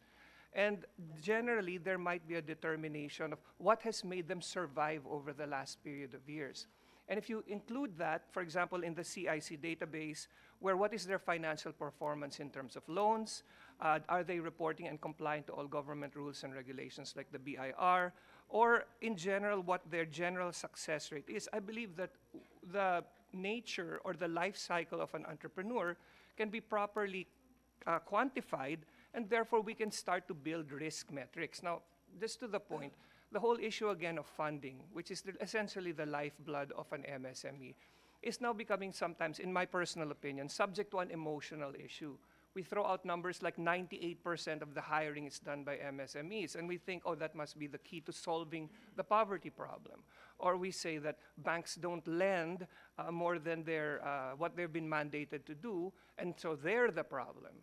But with all due respect to everyone in the room, and I think I'm very supportive of all of this, and certainly the CIC is, I think we need to come up with first a body of information from which to start building a basis for making these financial decisions on. Should we course all the funding through SB? I mean, I work with SB as well. Should we be giving it to a particular type of enterprise? Should we be giving it to a particular type of enterprise in a particular area in the country? All these decision matrices, I think, have to be in place. Otherwise, then we're throwing money at a problem with the general notion of everything is equal, when in reality, in the concept of entrepreneurship, it is not. Because what we're trying to achieve is achieve a success rate, and we're not here to achieve a financial distribution rate. So just in general, Mr. Chair, that's my comments lang to the... Okay, so, I intend to end or suspend our hearing before 12, no, because I have a meeting then. So, ganito, those who have not yet spoken, if you want to say something, raise your hand. Sige, sino pa? Mr. Abanto, and then Ms. Castillo, then Ms. Damo, Mr. Ferre, Ms. Cabrera. I would just like to follow through on what my boss here at the DTI have already mentioned, and also Mr. Gachiturena. Mr. Gachiturena actually reiterated concepts and ideas and even strategies that were already articulated under the law. It is being implemented under a document that is called the MSME Development Plan, which is updated regularly. Mr. Gachiture participates in that, in the drafting of that. And most of the ideas that he mentioned, we adhere to. But I would like to react specifically to one idea, and that is the idea of empowering or mandating SB Corporation to bear almost all the burden of servicing the financing needs of the SMEs. I think that would be unhealthy in the long run.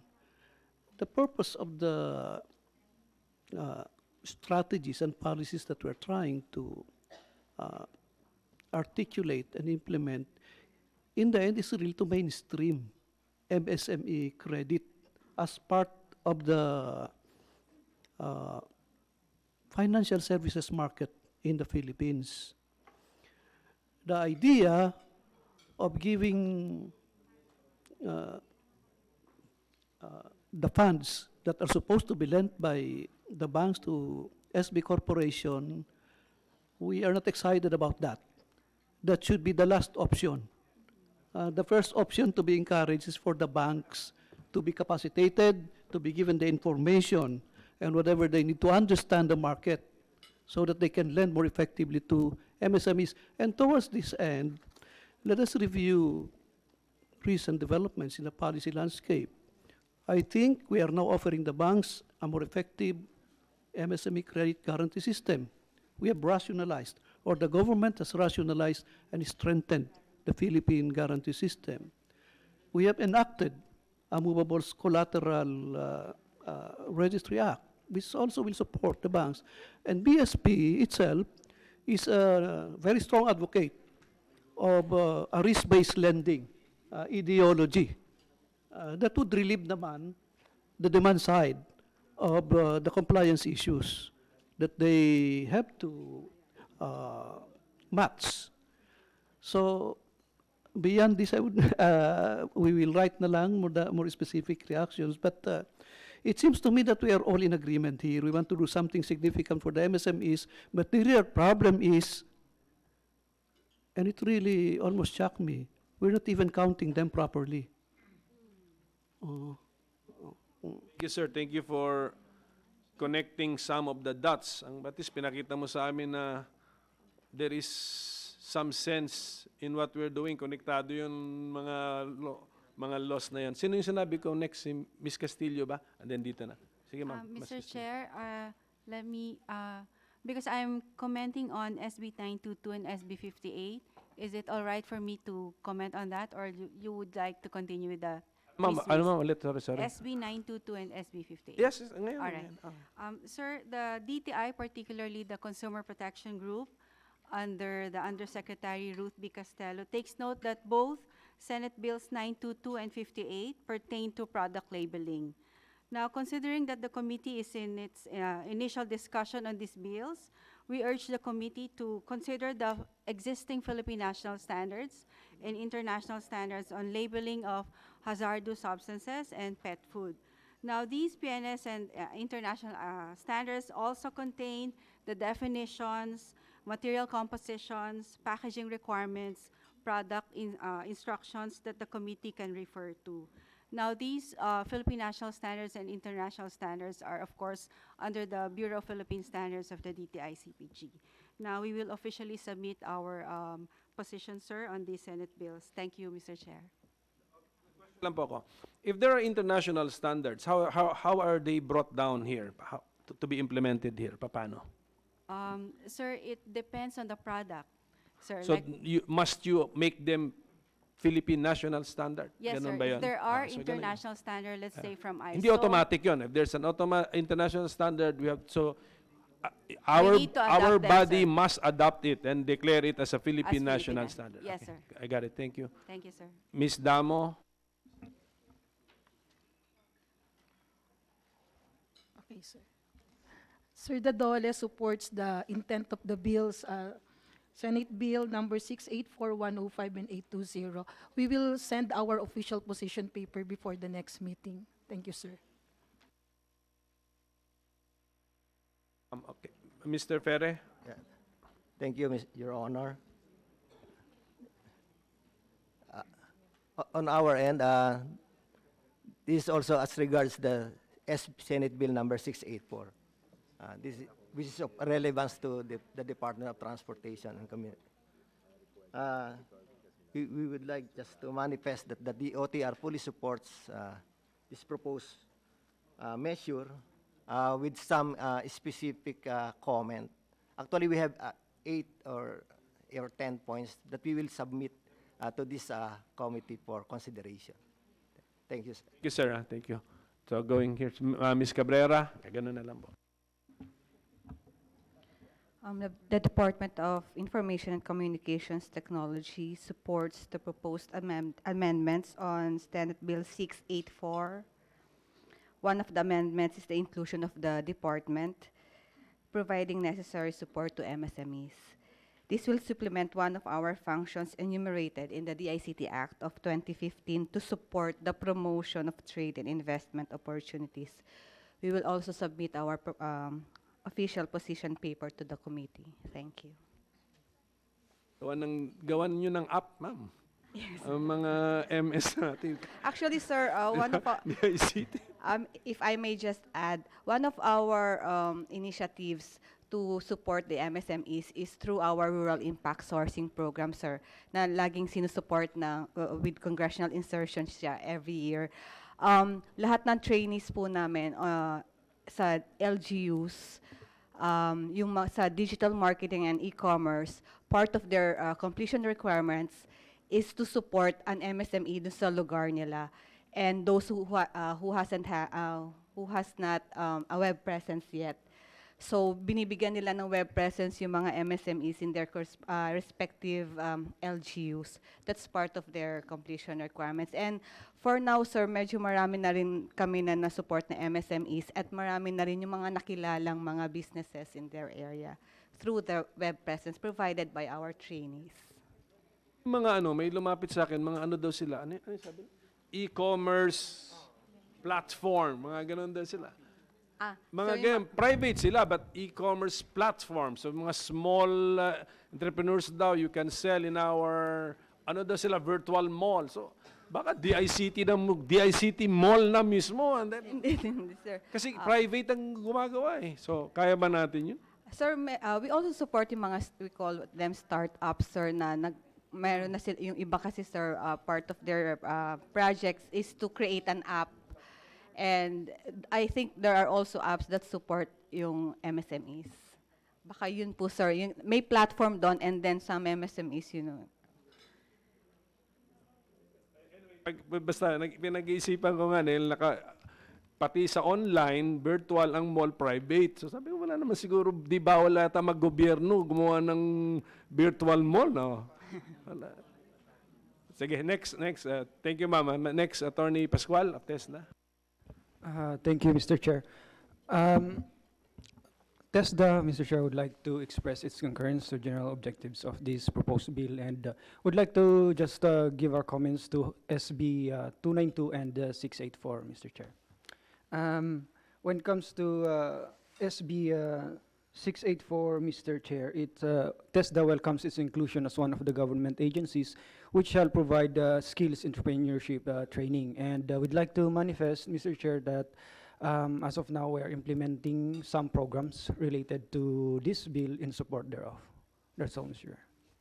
Yung sa isa, you just submitted in writing. You mentioned 2 bills kasi.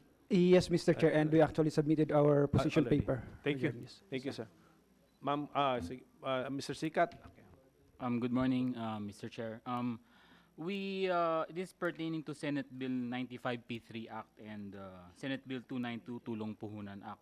So we support the government's initiative to make financing more accessible through these bills for our micro enterprises. But we will also like to express our reservation on a specific provision, which is Section 5 of the Senate Bill 95, which you authored, sir. This is regarding the direct lending to micro enterprises by the government, because our country has already experienced big defaults during the 60s and 70s when many borrowers perceive this as government dole. So parang paalala lang that we should not go back to that environment. And what we are proposing is that to strengthen primarily the bills that will provide the wholesale loans to the partner financial institutions primarily. And if the government will provide direct credit, it should be in a specific area where the private sector is not present, or at least into some sectors that the private sector cannot penetrate. Ano sa tingin niyo, sir, bakit ganun? Kunyari, it's the same money, galing ang source, no? If the government directly lending, then government through a lending partner ba ang tawag ba yan? Partner lending Partner lending institution, Financial then so the repayment scenario 1, government to borrower. Scenario 2, government's money to lending partner to borrower. The repayment scheme, the repayment percentage is higher in the second scenario than in the first scenario. Yes, All the time. If the answer is yes, why kaya? Siguro, sir, it's really pertains to how it is marketed. If it's really from the government, may iniisip pa rin yung mga ating people na it should be a dole-out. It's the role of the government to provide dole-out. So it's still the dole-out mentality that is working.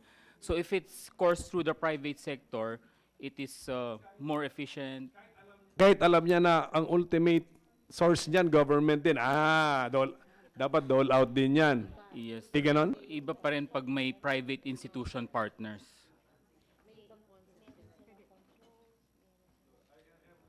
Ms. Cordero. Magandang umaga po.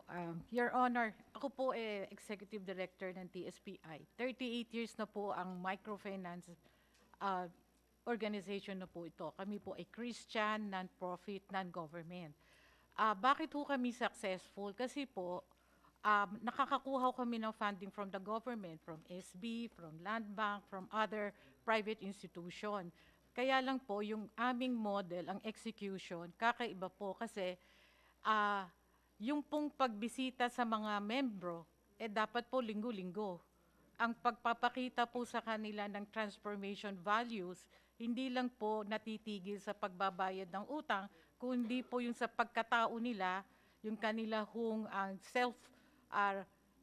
what do you call this, you build up po yung kanilang integrity, yung self-respect nila, self-sufficiency, yung kabuuhan ng pagkatao, para ho sila matuloy-tuloy maging progresibo.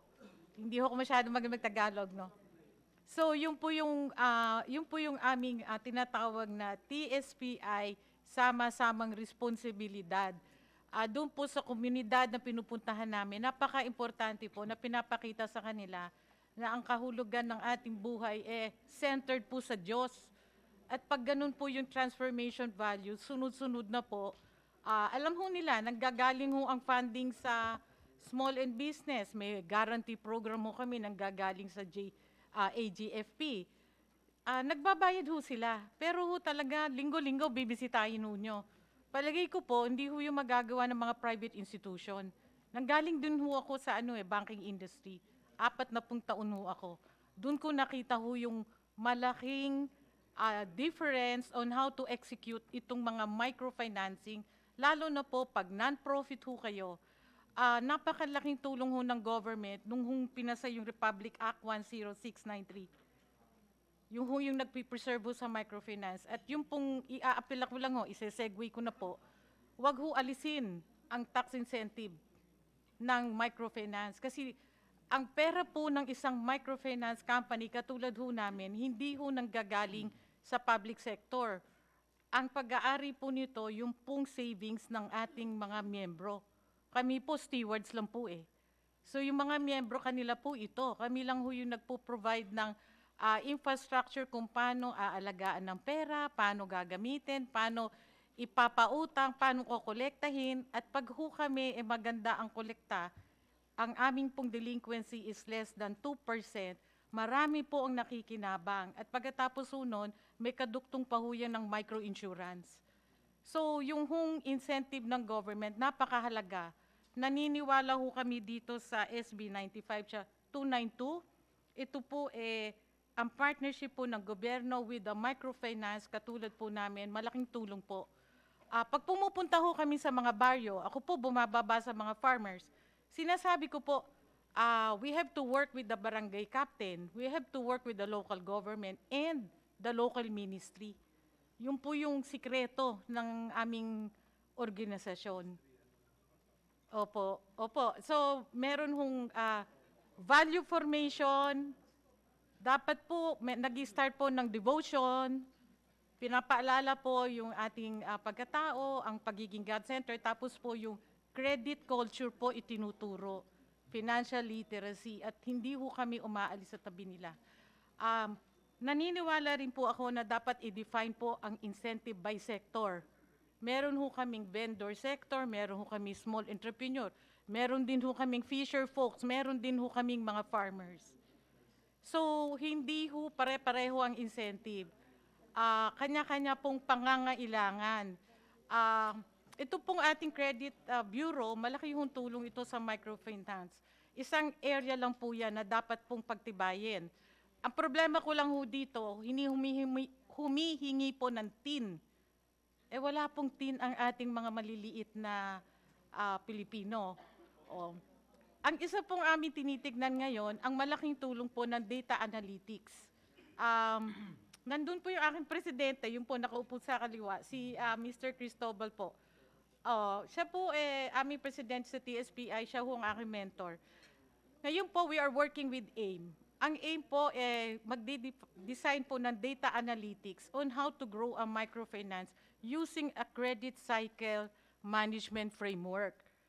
Doon po makikita natin yung characteristics ng isang segment at anong interest rate, ano ang processing na gagawin. Kakaiba ho kasi for every sector, no sir? Okay, so yun lang po i-share ko sa inyo. Naniniwala ho kami dito, pero ang implementing guidelines po, ang pinaka-importante, we have to do it po by sector. Maraming salamat po.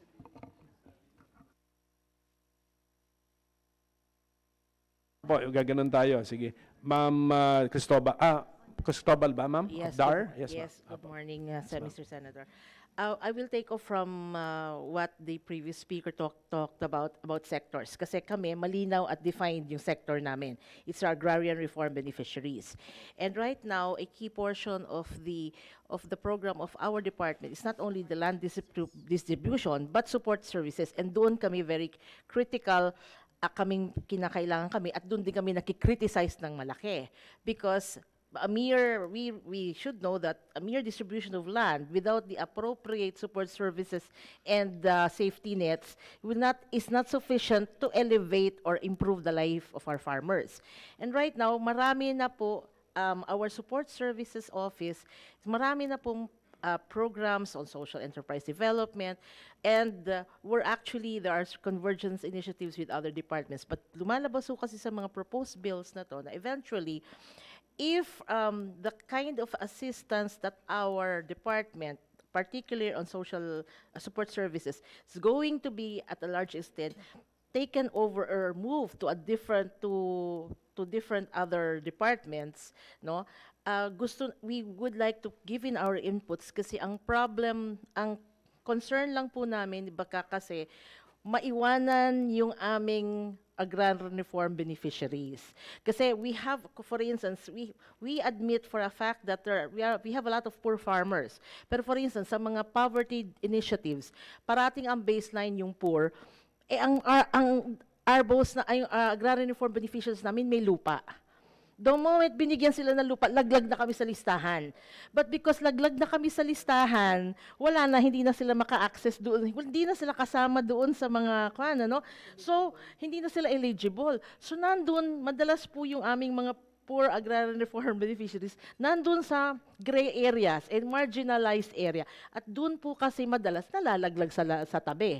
Hindi po nabibigyan ng appropriate attention. So, Mr. Senator, we just want to say that we fully support all the ideas and the proposed in the bills, but we will give in our particular inputs regarding our particular concerns, especially since we have a sector na nasa lamig, sala sa lamig, sana sa init, no? So and we'd like to verbalize this kasi madalas yun ang nangyayari sa amin eh. Nando kami sa malalaglag, pero pag nalaglag ka sa listahan, wala ka nang mapupuntahan. Yun po. Maraming salamat. Please submit to us some position paper or written communication.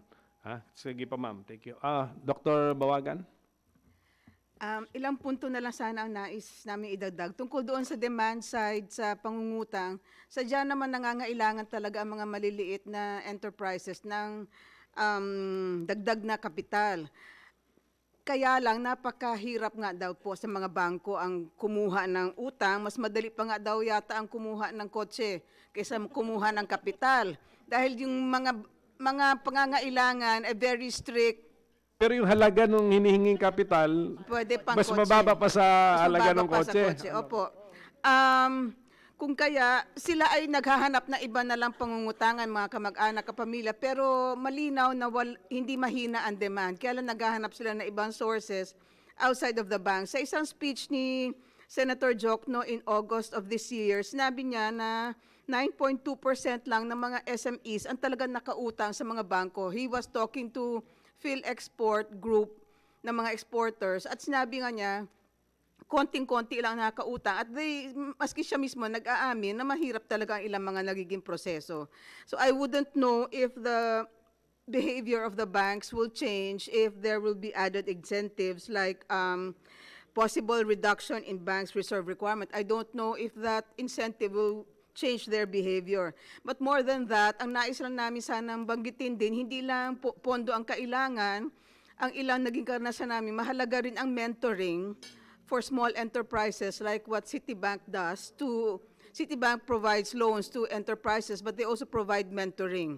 At nakakatulong yon kasi ibang mga enterprise, talagang abalang-abala na hindi na nila alam ang ilang mga proseso na pwede naman nila ma-access. Ikalawa, mahalaga rin ang technology and innovation. Nakakatulong para umigpaw ang isang enterprise to a higher level is automation, mechanization, etc.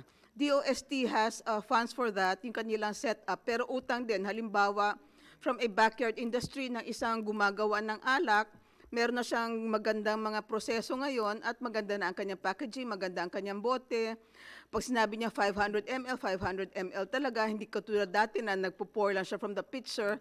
So mahalaga talaga ang automation, mahalaga ang technology at yung manufacturing process para makaigpaw ang isang maliit na enterprise to a higher level at mas maging professional, mas maging commercialized, etc. Of course, yung lahat ng DTI incentives for them to go to export fairs, fair trades, etc. ay mahalaga. Ikatlong punto na nais kong banggitin, bago pa makapangutang ang isang enterprise, malaki ang kanyang cost for regulatory compliance. Kamakailan lang sa isang pag-aaral ng AIM na nakasama rin, nakapagbigay rin kami ng ilang komento doon, merong pag-aaral ang World Bank Group na sa ease of doing business, out of 190 countries, 171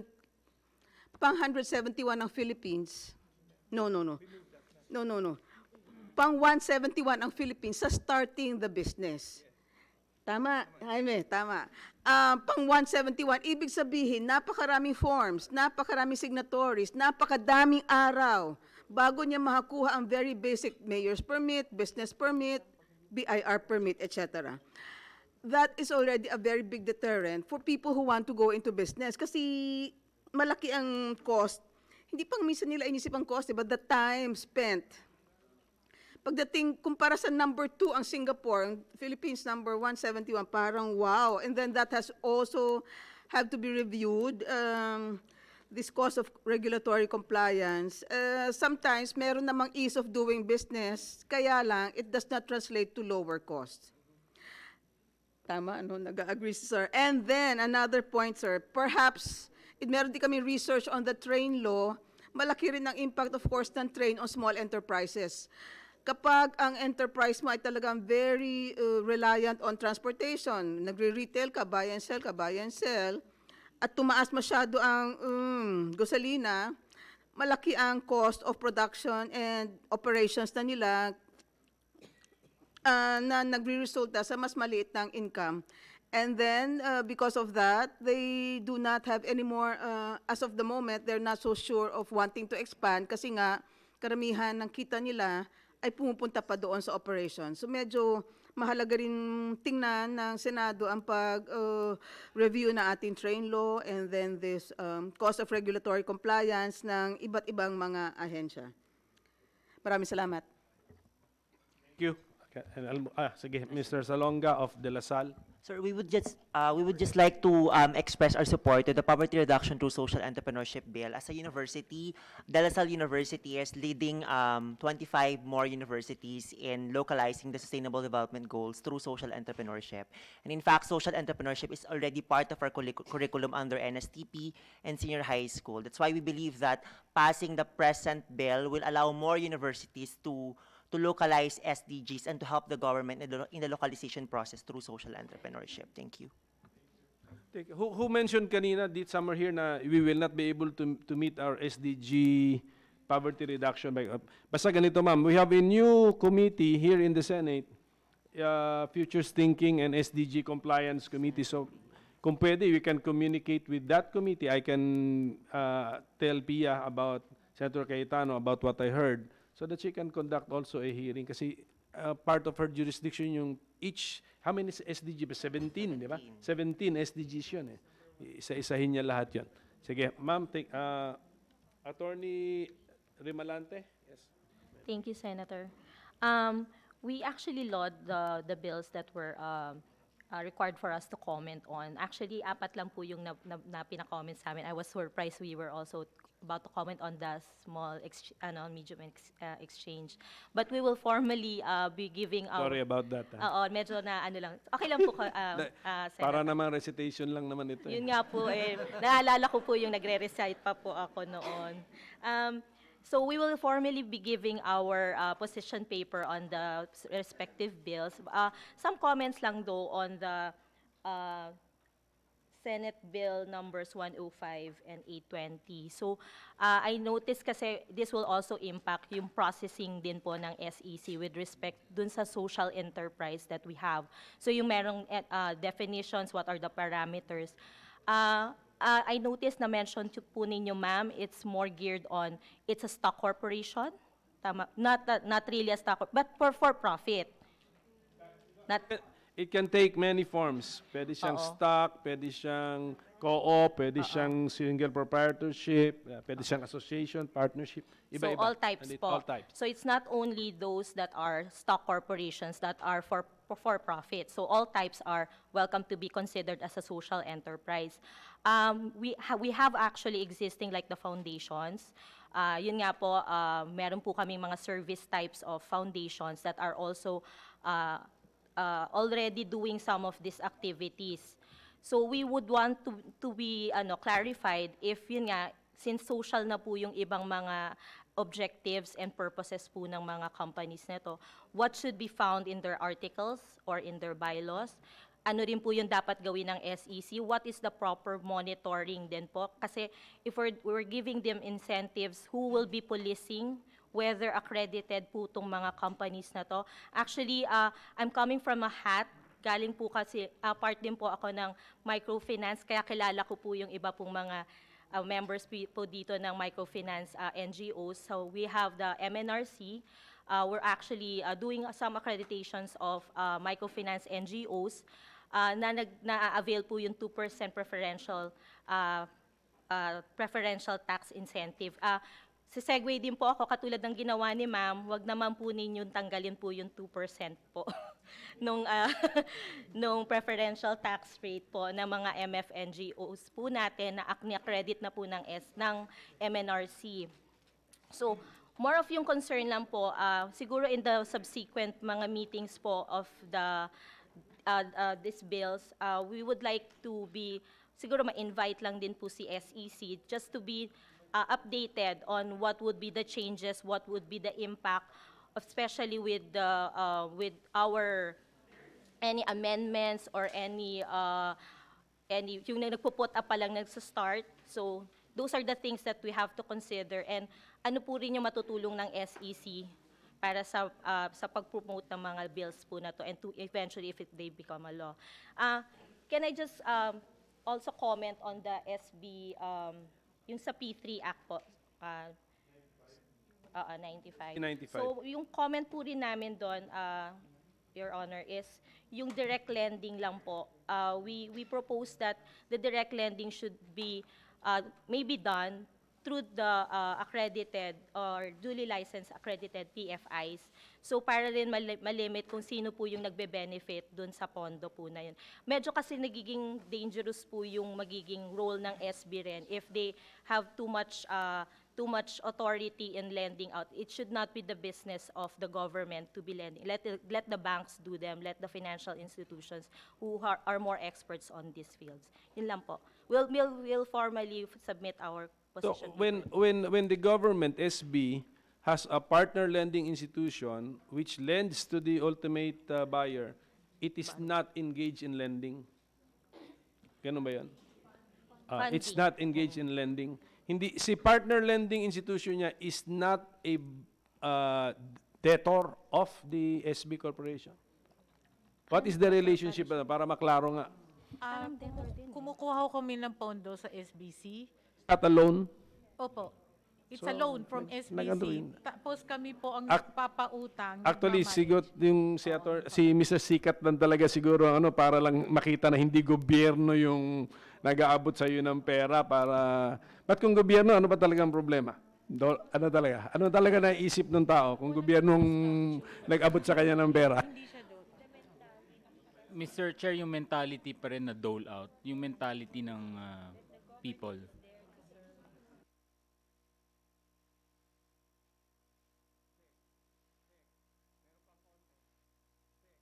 Mr. Garchitorena. I think this again where the role of the Credit Information Corporation comes in.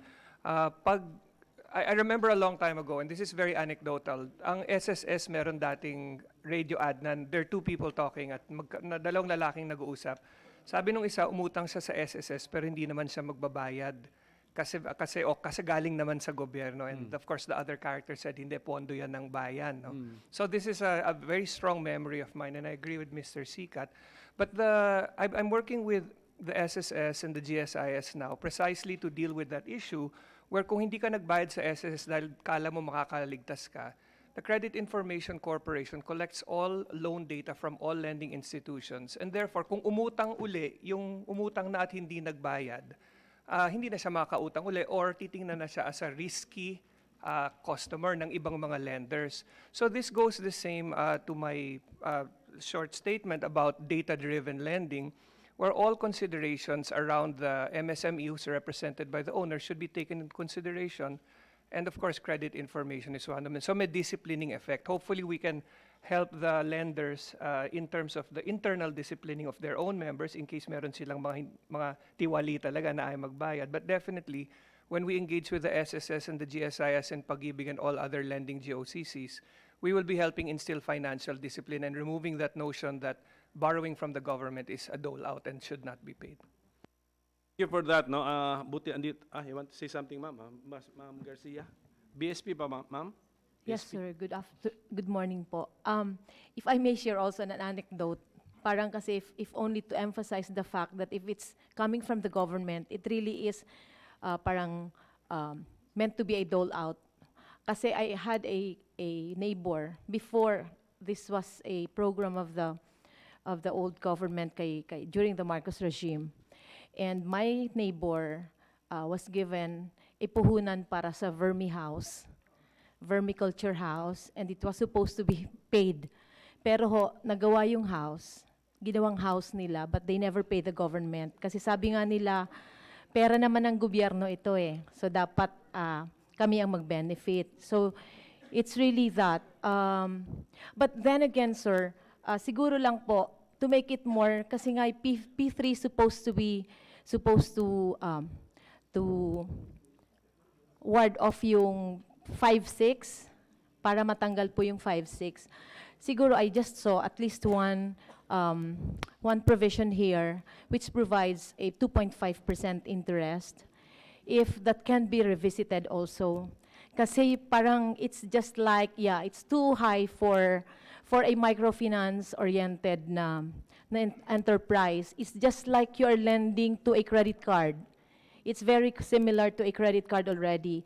If you annualize that, that's already 30% ng 30% per annum. So baka very mabigat pa rin po 'yon for an ordinary microfinance unit. And also, sir, for SB Corp, the one that was being mentioned by another resource speaker earlier on was actually just a conduit. Si SB Corp po kasi is also acting as a conduit for loans. But definitely, it will still be a loan that is granted by SB Corp through a conduit na microfinance institutions. Thank you, sir. Okay, thank you. So, anyway, this is what's going to happen kasi since my fellow senators are busy with BICAM and some other committees, we did not have a quorum, so we will only suspend. So that was not to waste what we contributed this morning. So ang mangyayari, this is our strategy. We have to appear again. Next hearing natin, ano? Ang plano namin is Monday, no? So agahan na lang natin kasi I thought 2 hours would be enough. So I made the mistake to 2 hours and a half na tayo. It's not yet enough. So very interesting topics. So next Monday, 9 o'clock in the morning, this time with quorum na, some senators have already assured that they will attend. So we'll have quorum. And then, very specific na lang, we will dispose of the bills isa-isa, whether for technical working group, for further study, etc. Ganun ang gagawin natin. Now we cannot make specific decisions now for lack of quorum. So ganun na lang po ang gawin natin. And then, before I forget this, Senator Villanueva submitted an opening statement which I would now move to be inserted into the records. Okay. So I promised to end before 12, but Mr. Cristobal, do you want to say something, sir? The president of the Tulay sa Pag-unlad Incorporated. Sige, sir. Maraming salamat po, Senador. At maraming salamat sa lahat ng naririto na nagbigay ng kanilang mga kuro-kuro at karanasan tungkol sa microfinance. Gusto ko po lang sabihin na ang Tulay sa Pag-unlad ay 30 taong mahigit na nasa microfinance. At ako po ay 20 taon ng Pangulo nito at naging chairman ng APEND, yung pong alliance na 12 kaming MFI, pero maliwanag ho ito na kami ay social enterprise, meaning NGO kami. In fact, yung pong bill, yung law na 10693, malaki po ang nagawa nito dito sa microfinance, pero NGO, hindi for profit. For profit, yes, pero yung profit na yan, hindi i-distribute bilang dividendo o sa mga may-ari. Yan ay naiiwan sa kumpanya para palaguin ang aming serbisyo at para mas madami pang matulungan. Kaya po, siguro, magandang tingnan natin, ano itong social enterprise? Ang social enterprise, ibig sabihin ho, ay NGO at ito yung batas na 10693. Ngayon, nung araw, maganda ang takbo namin. In fact, there was a time na ang TSPI ay #1 sa MFI. Ang aming repayment rate is 99.8% at karamihan nito mga kababaihan. At ang aming portfolio at risk is less than 2%.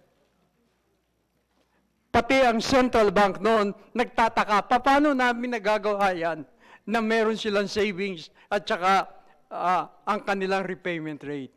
Ang importante kasi dyan sa repayment rate ay bago namin ipautang, amin munang tinutulungan kung paano sila makakabayad. Hindi kagaya ng bangko na commercial, may collateral Kung hindi ka makabayad, forfeit yan.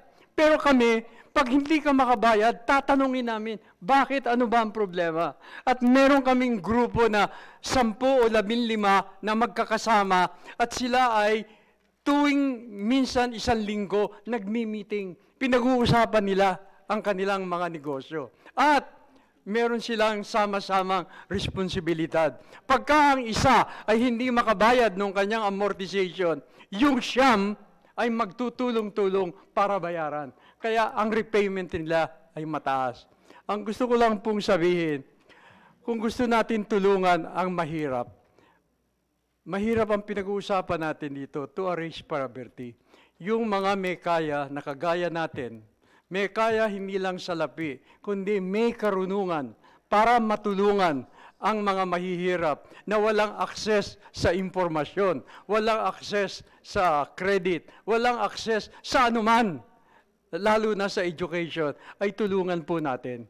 Kaya po itong ating social enterprise na sinasabi, ang nangyari ho dito kasi, nung panahon ni BIR Henares, ang sabi, yun daw, aming interest income, kailangan magbayad ng withholding tax at ng documentary stamps. Noong araw ho, wala yan. Dahil kami na NGO, microfinance, wala kaming income tax, exempted kami dyan. Hindi rin kami nagbabayad. But ang sabi ni Secretary Henares, hindi, kahit na kayo social enterprise, kailangan magbayad kayo niyan. Kaya po kami inassess, milyon-milyon. Ngayon, ang amin pong ginawa, nagtrabaho kami nitong bill na 10693. Ang sabi namin, we are not going to ask for tax exemption. We are going to pay tax at the rate of 2% of gross income. Kaya ho yan lumusot kagad because it was not a tax exemption bill. It was a bill where we are going to pay tax. At ang tanong ng mga senador, kasama na ko po, bakit nyo gusto magbayad ng tax? Para once and for all, maliwanag na when it comes to national tax, wala kaming babayaran. Pero local taxes, wala kaming magagawa. We have to pay kung ano sabihin ng local government. Kaya yun lang po ang aking lang pakiusap na napakaganda po nitong ating pagtulong na ginagawa. Pero isipin natin na itong pagtulong na ito ay hindi pera lamang. Itong pera po ay isa lamang plataforma. Microfinance is only a platform. Ang ating pong objective dito ay transformation, na ang mga mahihirap ay makaangat at ang kanilang buhay ay gumanda. At ang kailangan po dito, gaya ng aming sinasabi, maging maka-Diyos tayo. Dahil ang Diyos na nagsabi, ano man ang iyong gawin sa mga mahihirap, ay parang ginawa nyo sa akin. Salamat Thank po. you, sir. So, okay. Ganito gawin natin, no? Itong sa Senate Bills 105 and 820, although not yet formally referred to a technical working group, mag-de facto technical working group na tayo rito kasi yun naman yung consensus, okay? Ganun na mayari, okay? So, and then next week, but next week kasi we scheduled for hearing 1/2 of the referrals of my committee. Ang ginawa ko kasi 1/2 ngayon, 1/2 next week. Wala tayong quorum ngayon. So we will, but at 9 a.m. next Monday, we'll start with this first so that we can dispose of the pending bills and I can move on to the new bills. Ganun po ang mangyayari. So please be early, those who have concerns dito, because we will now one by one address the disposition of each measure. So in the meantime, I promise to end before 12. Palpak na naman, hindi ako natugma. Lampas tayo ng 12. Sorry again. Pero thank you for your attendance and thank you for a productive hearing. So in the meantime, we will have to suspend and to be continued next Monday. So maraming salamat po sa inyo lahat.